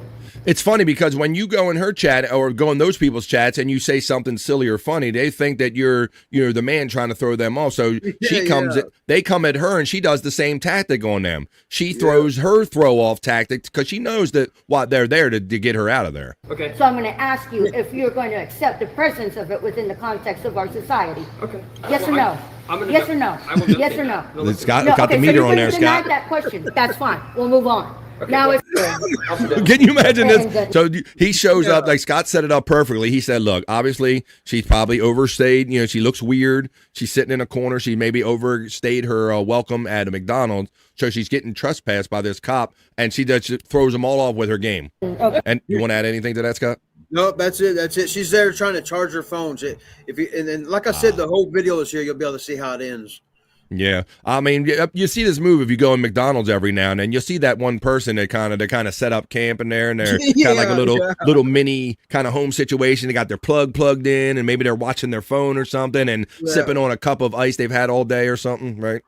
Right. Okay. So I'm a heavily targeted individual. Heavily targeted. Okay. Are you going to deny the presence of gang stalking within the context of our society? What's that? Are you going to deny the presence of gang stalking within the context of our society? Okay, but that's not what I'm here for. No, that's what I'm asking you. I'm asking you that. Okay, but I'm here. I'm asking you that, though, Okay, as a concerned citizen, because I'm telling you I'm being a targeted individual. Okay. So I'm going to ask you if you're going to accept the presence of it within the context of our society. Okay. Yes or no? Yes or no? I will Yes or no? No, okay, so you're going to deny that question. That's fine. We'll move on. Okay. Now, He can't get a word in. Bro, go ahead, Scott. What's that? He can't get a word in every time he says. That's what I'm saying. That's. I mean, to me, that shows she knows what she's doing, and she's totally just taking him off his game. Yeah. She knows I believe she knows what she's doing, or if not, I mean, she's just that off-putting. But I believe she knows that she's just delaying her ultimate demise. Trippy. So I've seen her talking to like 4 different cops now, and all of them have the same reaction. They're all yeah, because I'm gonna look up gang stalking again real quick, because she's trying to educate one policeman at a time. She's going to get in trouble and draw a cop in. I'm gonna educate every one of you son of a bitches. But Trippy, I was going to mention, thank you, Trippy, for the $5. He's saying, I think he meant low-cal tipping.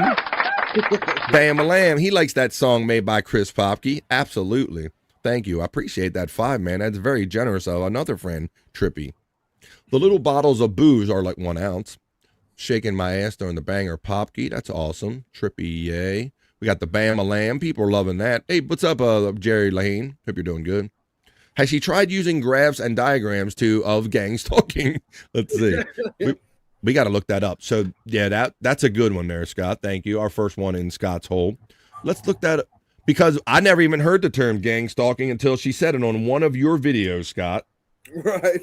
I'm like, how about this? I always talk about how I might learn something before I'm done on my show, and it happens every day, and I'm still surprised. Gang stalking is a phenomenon.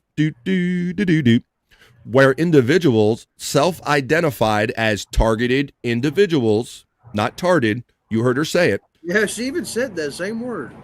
Yep, that's right, believe that they are systematically harassed by coordinated groups, often involving surveillance, psychological warfare, and noise campaigns. While advocates claim it's an organized harassment, mental health professionals generally diagnose those experiences as delusions or paranoia. And that is a more you know from BF Live The Vibe. Well, you know what? She crazy. Well, that's true. And I actually have a friend right now who is in the hospital because she claims to be a targeted individual. A gang It is a trip, bro. Yeah, man. I'll just be sitting here at like maybe 2 o'clock in the morning, and she'll start sending me all these articles on targeted individuals. It's like that stuff about like even like some kind of like how Wi-Fi or 5G. Yeah, all that shit. 5G. Like that's right, voodoo. Her and she claims to have used some kind of system that fried her. They put a chip in me, Bobby Nick. They put a chip in me. It's insane. Put a chip in me, Bobby Nick. Motherfuckers. Bobby Nick emojis are being used in the chat. And we're down in Scott's hole. Wow. Great conversation coming off of that one. Chief Little Flower. We learned about gang stalking. It's terrible. And, you know, there is a whole thing with the social media and just people just can't detach, Bobby. Like, you figured the easiest thing would be just to lay it down. But I guess after a while, some people just can't do it. Just can't do it. All right, Scott. That's an important element to being a locale. It's those people that all they have to do is step away from the computer, but they can't do it. They have to respond.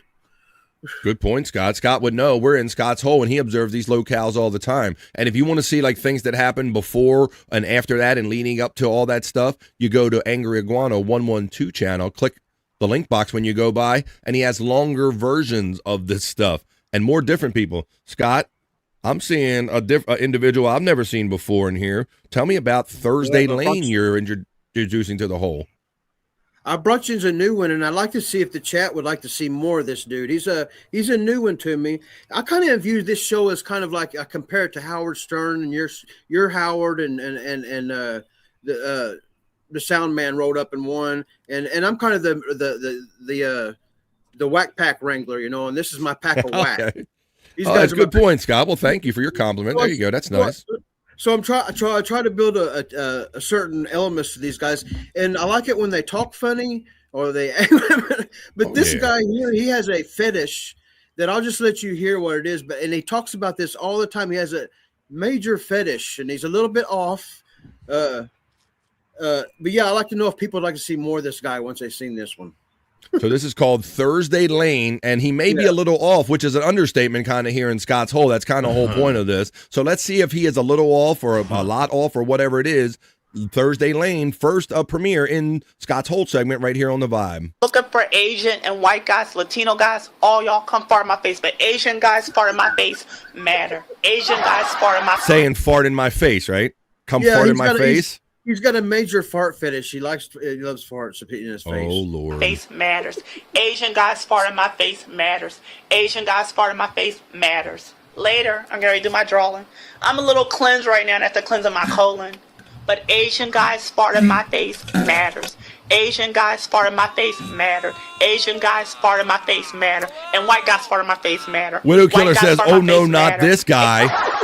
Sounds like Widow Killer's familiar with our friend Thursday Lane. Oh, no. Space Nerd says, okay, we'll need to learn more. At least he's not a vomit lover. Says Articulate John checking in on it. Oh, my God. What the? Asian guys fart in my face matters. Scott, I'm not. Has this video looped yet, or is he just? I'm looking for Asian. It literally just stopped, didn't it? Holy shit! All right, let's see. And white guys, Latino guys, all y'all come fart in my face, but Asian guys fart in my face matter. Asian guys fart in my face matters. Asian guys fart in my face matters. Asian guys fart in my face matters. Later, I'm going to do my drawing. I'm a little cleansed right now and I have to cleanse my colon. But Asian guys fart in my face matters. Asian guys fart in my face. Okay, I think we got it. Damn. I'd like to see if people would like to see more of him. Because I'll tell you, I didn't really get many views off of him. I ain't getting much response. I don't know how long this one will last. He likes it thoopy. Boy, that weed is kicking in. I'm starting to ramble. Sorry. That's all right. No, it's all right, man. Oh my God, says Jim. Jim Rink YouTube Super Soldiers talking interviews. Get the butterfly net. Get the butterfly net, okay? That's going to be my new ringtone. Oh, here we go. You want to get a clean one? Here we go. New ringtone. I'm looking for Asian and white guys, Latino guys, all y'all come fart in my face, but Asian guys fart in my face matter. Asian guys fart in my face matters. Asian guys fart in my face matters. Asian guys fart in my face matters. Sorry. What's up, Scott? I fucked it up. I'm sorry. No, that's all right. They got enough of it. If somebody wanted to clip that, that's enough of that. Yeah. I was going to say, I forgot it now. Motherfucker's high. Weed is working good on Scott. Well, let's just talk about Cyrax and let's get high, Scott. That's what you do. When you can't remember, you just smoke a little more. That's what I do. Down you know what, Bobby friend. I think when Scott found this guy first, he sent me a clip and he's like, "Is this guy gay? Is this guy gay?" I think you got the is backwards. This guy is gay. Or yeah. Who knows? Yeah, Who knows? definitely. Well, because at first you hear the voice and then you're like, but then, yeah, I don't know. It seems like a guy with a very feminine voice and here in Scott's Hole. So that's my new ringtone. Jim's throwing tomatoes, soupy sales chocolate. There you go. All right. Well, let's do our next one. How about if we talk about our boy Cyrax? What do you got for Cyrax here? He looks like he's doing a little something, Scott. Yeah. I have to go back in his archives to dig something up because he's still being hush hush. I knew it. Still I hush knew it. hush. So he started. This here's just a little more of him. I showed you him playing guitar once, and he dropped his guitar. This is going to be him playing a little guitar.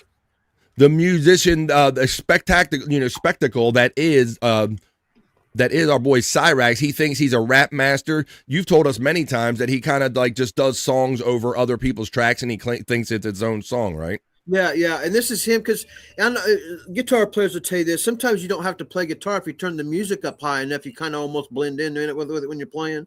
And but here he's feeling himself. You can hear him playing over the music, and you can hear. Well, you'll recognize the song, I think.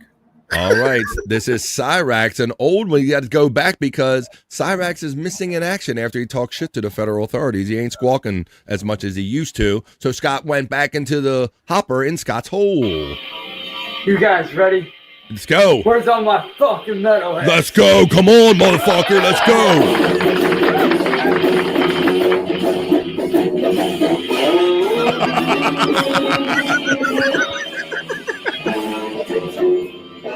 What's he trying to do? What's he trying to do? White Zombie? It's a Breaking Benjamin song, I think. It sounds like 1969 by White Zombie.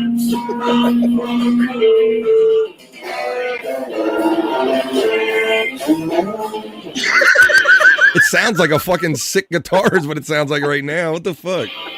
You guys ready? Dun, dun, dun, Where's dun. all my fucking metalheads?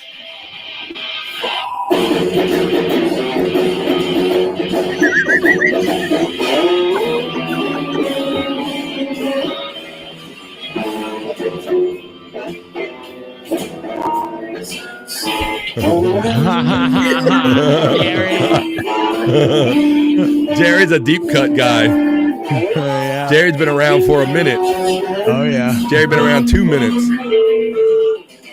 Going flashbacks. Yeah, you just got it. You just saw it. You guys ready? Where's all my fucking metalheads?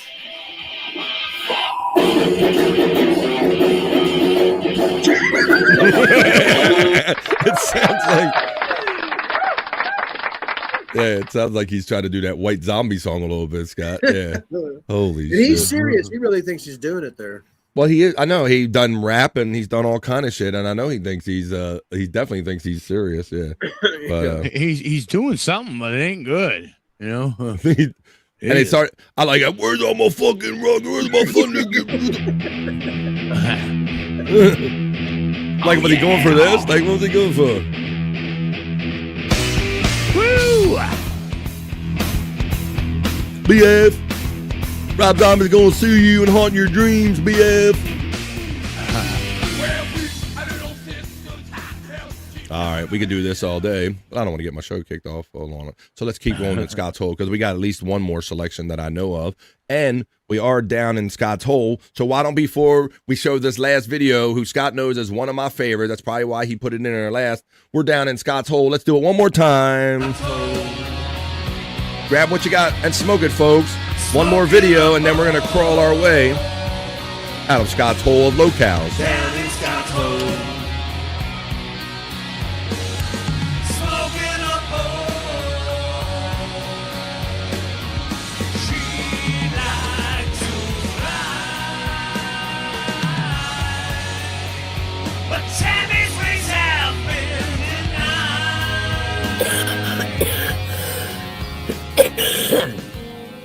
God. All right, let's get into it. We're going to show Stephen Dawson. Scott, what's he up to in here? It says Stephen Dawson speaks 5 languages. He's bragging about his language, but you have to survive. First, he'll run off because he's kind of like Perry with the Hooters girls and all the girls' names. You know, he's got to rattle off all the names of the girls here. But then he never gets. Right. And then he's going to show off that he can speak 5 languages. I can speak 5 languages. Well, I don't know fucking broken Cockney English. I don't know what the fuck that is. But yeah, so much like Scott described, this guy is he thinks he's a lady man, much like Perry does, in that he fantasizes about women. He thinks because he knows their name and shouts them out that he has a loving relationship with them. So he's going to shout out some ladies, and then he's going to be Stephen Dawson in Scott's Hole. Good evening for the Vice President. Beauties including Amber Page, Lady Rose, Bella Mendez, Bella Baby, Megan Roxanne, Alanta Moore. Yeah, look at that tucking with that pants and her shirt and all that.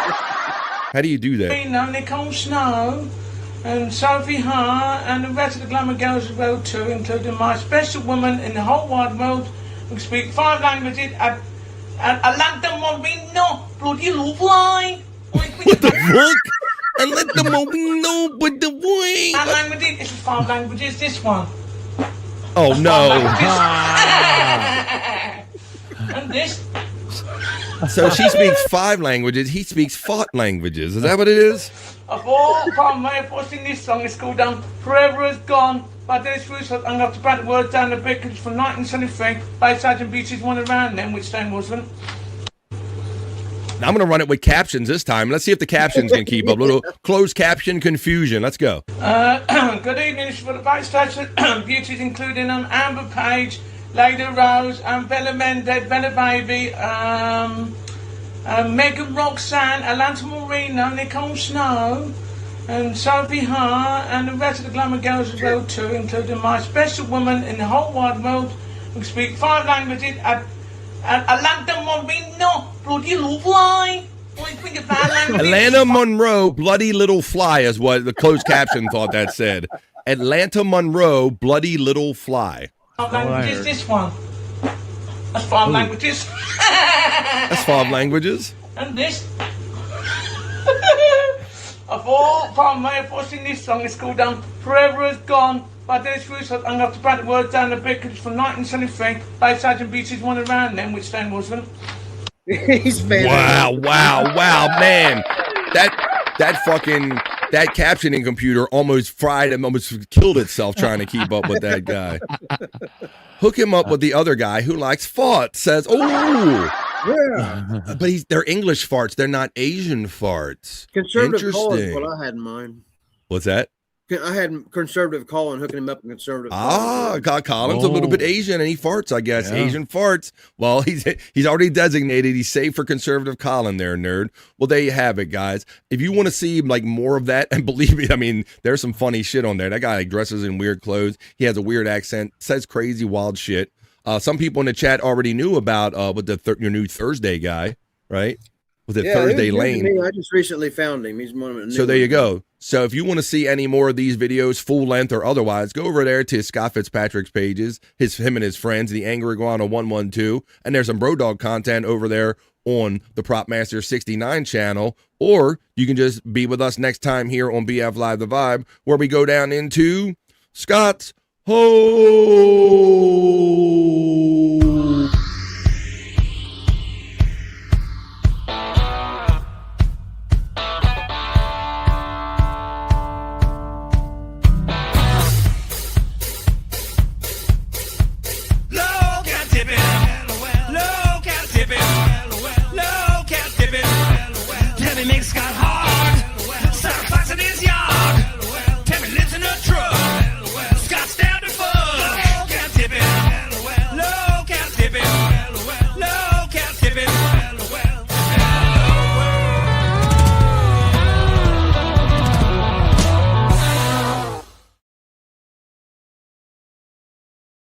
2:48, where I'm checking in from the East Coast of the United States.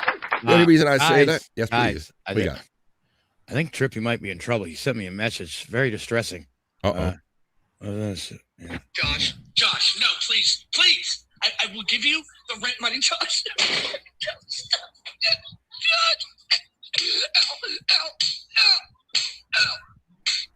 Ow. Sounds like he didn't pay his rent, God damn it. Sounds like a 1992 incident. Sounds like a P. Diddy video. He's calling out for help. What do I do? What do you do? Oh, my goodness. Jesus. All right. I think I might have found my own locale here, Scott. Jesus Christ. Oh, my goodness. Trippy. I hope you're all right out there, Trippy. And I hope everybody wants to hang around at least till 3 o'clock, because we'll be around here at least that long, and then we'll send you over. If you're still in the chat, you'll be immediately directed over to the Levy-verse, where Bob Levy will be doing Out of the Coffin. But I don't want to lose my ladies in the chat, guys, and I'll never hear the end of it. They know it's Thursday, and they know I only do it on Tuesdays and Thursdays for it. Even though no other show does anything like this for them, I love my ladies in the chat the most. And so on Tuesdays and Thursdays, I give them what they need. I give them juicy man meat. Hey, yeah, it's time to rock, ladies, feel the heat. Juicy man meat. BFF's it the most, that's no lie. We hit a party time and everybody. Juicy man meat. Juicy man meat. Girls, get up straight. Yes, it's true. Get the party started. It's just for you. Right? It's just for you ladies. This segment isn't for me or for any of the guys. Or maybe Terry Nee. It's juicy man meat for the ladies and even the gay men. We don't hate here on BF Live the Vibe. Whatever. Why does Scott almost look like he's in the witness protection program all of a sudden? Just as we go, the sun starts setting behind me and makes the light. I thought you were just hiding from the videos. And plus, he's like reintroducing himself to the weed. I kind of envy you in a way because when you've been off for a couple days and you do that first one, man, it's like finding an old friend all over again, Scott, ain't it? Yeah. It's like we never met before. Well, there you go. Got to break up every now and then too. Break up to make up. All right. Well, let's do this right here. This is just for the ladies. I love that I have some of the best ladies in our chat that can take all the jokes and all the craziness that we sling around here. So I give them their juicy man meat on Tuesdays and Thursdays. BF. BF.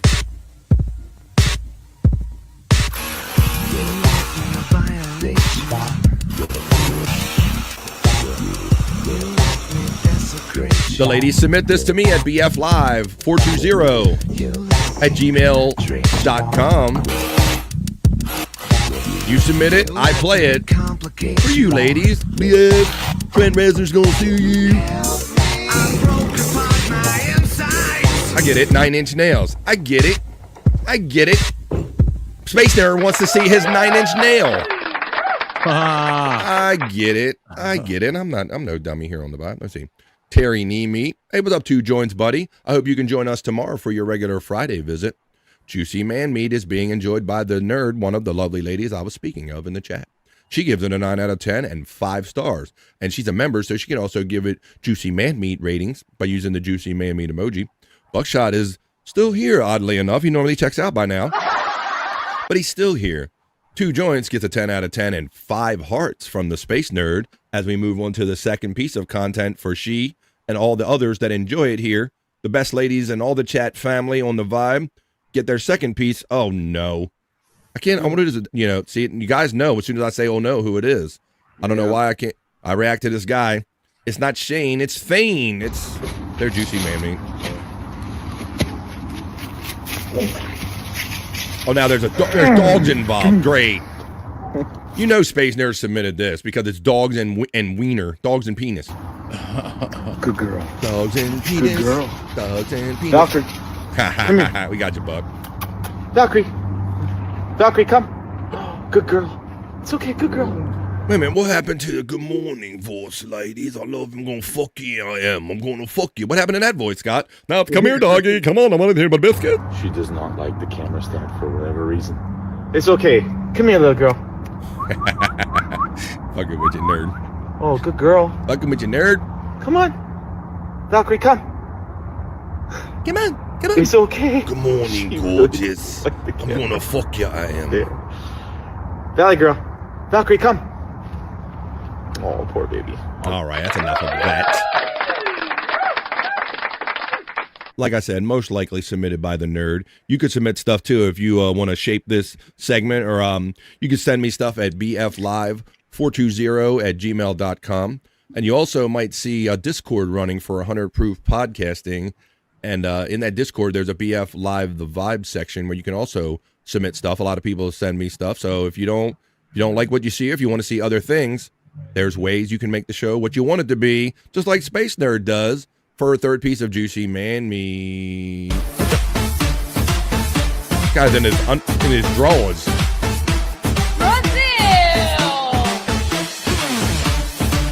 I like the wet emojis, nerd.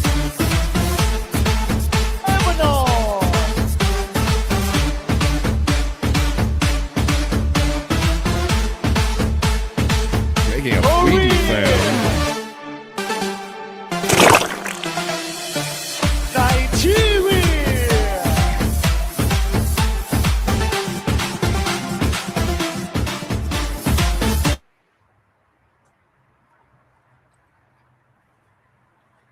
Great.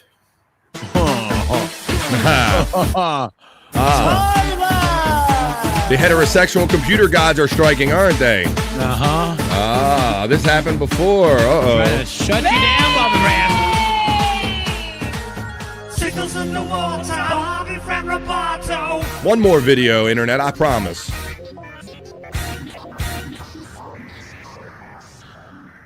Give me enough bandwidth to give the ladies one more piece of their juicy man meat, and then we'll get on with some other fun stuff here on the Vibe 255 East.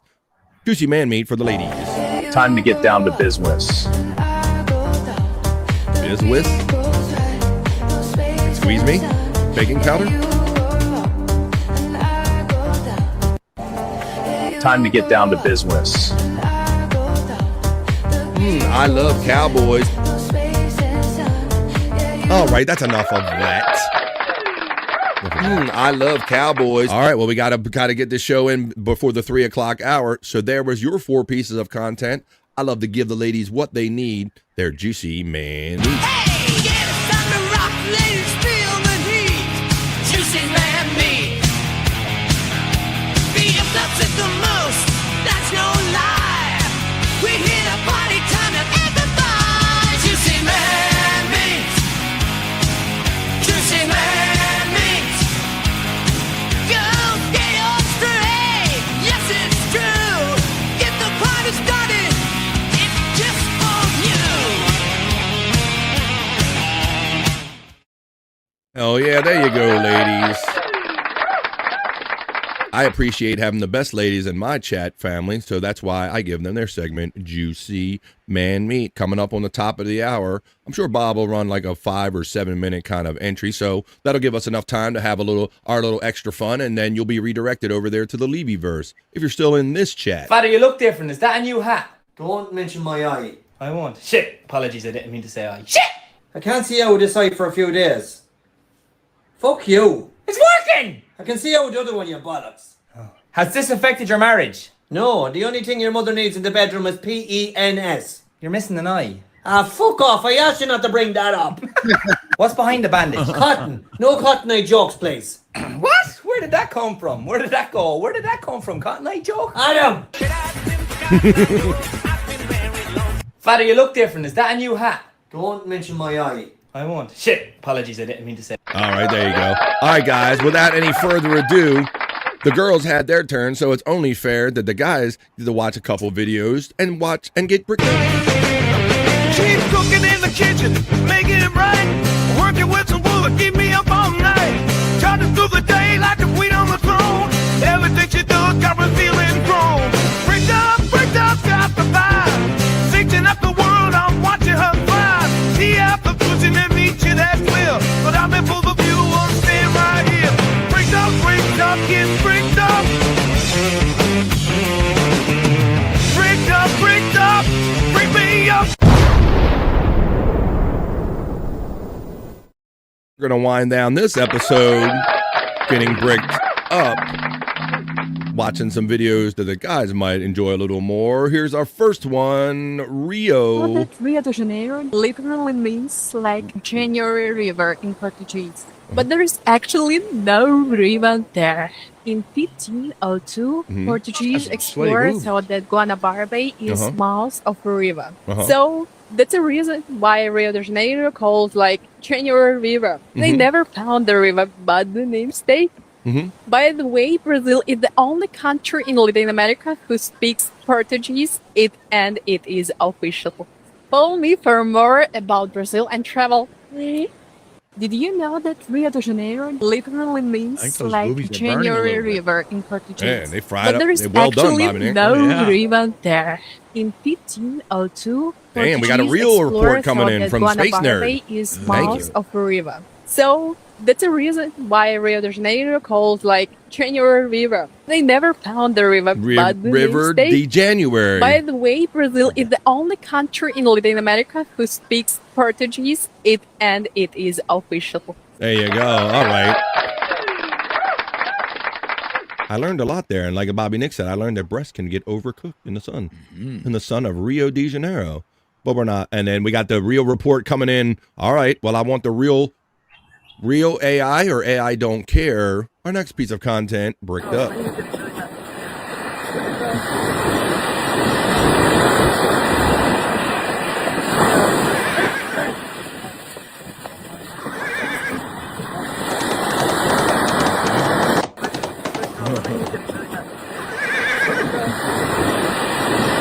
What did she say, Jim says about that other one?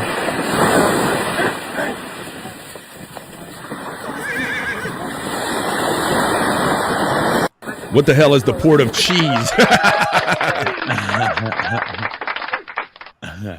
Ron Bennington agreed that Brazil has the best asses. I'm never disappointed whenever I see a beach video or a video of ladies, beautiful ladies walking around in Brazil. I've never been disappointed. I will agree with that sentiment that most of the women you see in Brazil are beautiful like that one. Or maybe they are beautiful like this one. Selection number 3 on Bricked Up.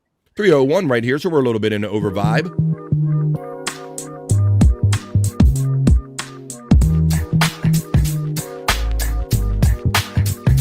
My feed has been very good to me this week, Scott.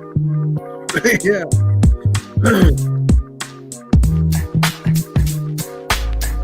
I sailed away to China in the middle of Pork and cheese. All right, there you go. How about one more?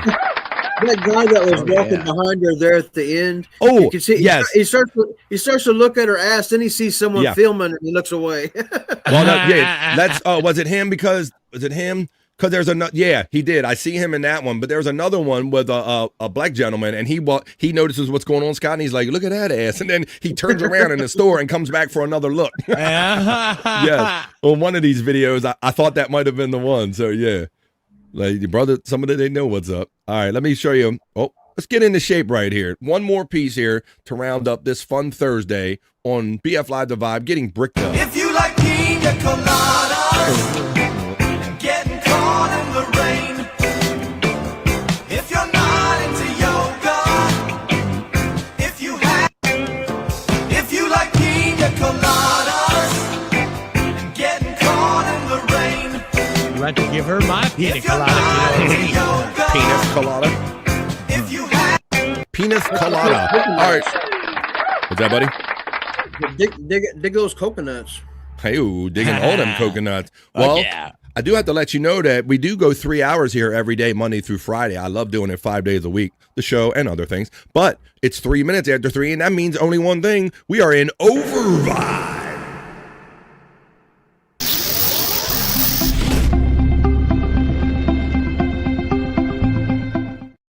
Smooth there, X-Lax. Oh, nope. Unnecessary echo. Now let's wind down this episode and that segment right there. That was bricked up.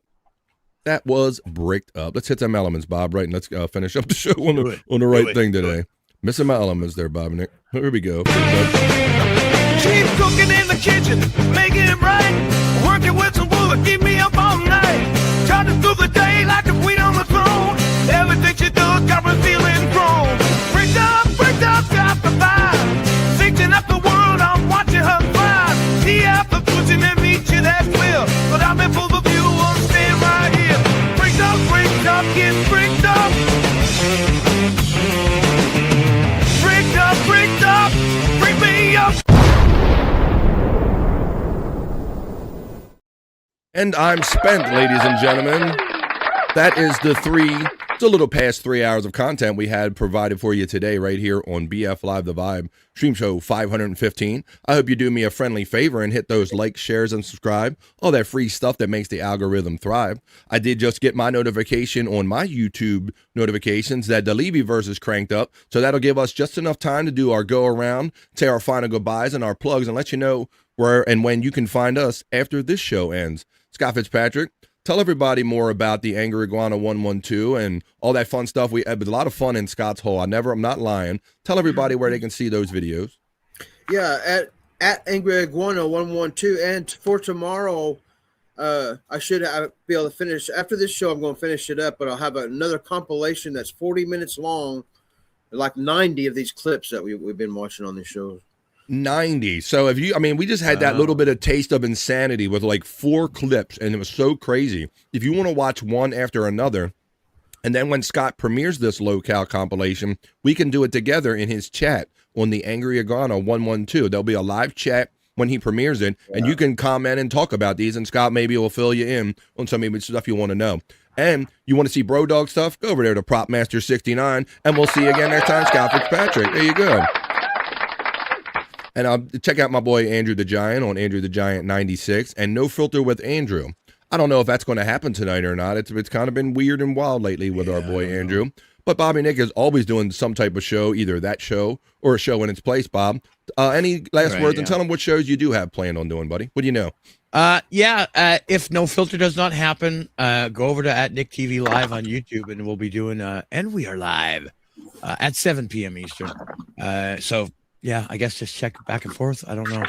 Yeah. Set your notifications, please. Yeah, and I'm sure tonight we'll be doing a late night with Bobby Nick on my Rumble, Nick TV Live, as well, and Twitch. And then you can check me out this weekend doing In the Lounge once again. I had a lot of fun yesterday. 8-hour banger yesterday. Bobby Nick's video show In the Lounge. It was a rousing success yesterday. So check that out if you get a chance. Thank you all. Thank you all for real. There you go. It happens on Nick TV Live on Rumble, just like it says right there. Or if you go to twitch.tv, you'll / it with Nick TV Live. Or if you don't want to write or remember any of that stuff, you just click on Bobby Nick's link box, Scott's, Andrews, P-Cunts, and all of the friends that help make the vibe what it is. So thank you. So as far as me, I'll be doing replayables later on at 9 p.m. East tonight. That's right, with the one and only, my bro and the Mrs. Chris. Oh my God, the last Saturday show was so crazy. We had Terry Nee and Brutal Pain doing a $10, $20 at a time slugfest at us last week, because I think they sensed that maybe that Liz wanted to get off the air, and so they weren't having it. It's a great, crazy fun time, so generous. Come watch us tonight on Replayables at 9 o'clock East on 100 Proof Podcasting Channel. After the first half hour, we're going to go Rumble exclusive, and I'm going to mix in some music. We'll have a DJ set, and we'll have a lot more, a party atmosphere tonight. So that's what I'll be doing tonight after I check in with Perry Caravella. I'll be hanging out in the chat, and I'll see you 9 o'clock East on 100 Proof Podcasting. And if we don't see you in any or many of the shows that we just mentioned, that just means we hope we'll see you again tomorrow, 12 p.m. East, because that's when we're going to do it again, folks. We're going to wrap up this week with a Friday show, Stream Show 516. So it's not really bye. We're going to see you real soon in one of these great chats and all. Hopefully I'll see you later on tonight. It's simply bye for now. Peace and love. Have a great rest of your Thursday, and we'll see you the next time we see you right here on BF Live The Vibe, folks. Bye for now. That's see you tomorrow. enough internet for me today. 12 East. I am going to wash myself with holy water to get rid of all the stupidity I saw today. Tell Bob we said hi. Jackie Mason. Fucking Bobby's fucking funny. Bobby Grant. I gotta give it to you. Line of the day, Bobby.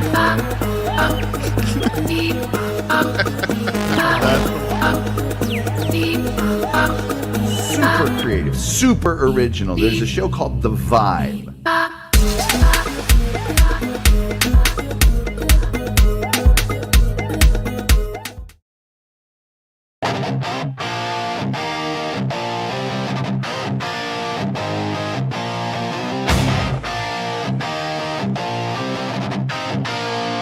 On BF Live,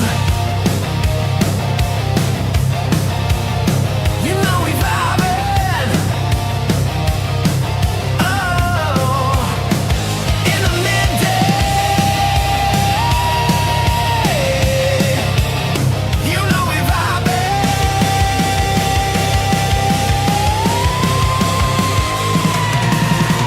We're the best chat family.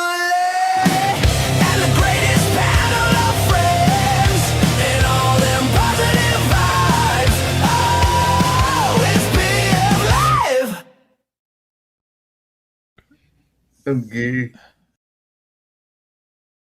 Playing with it. Oh my.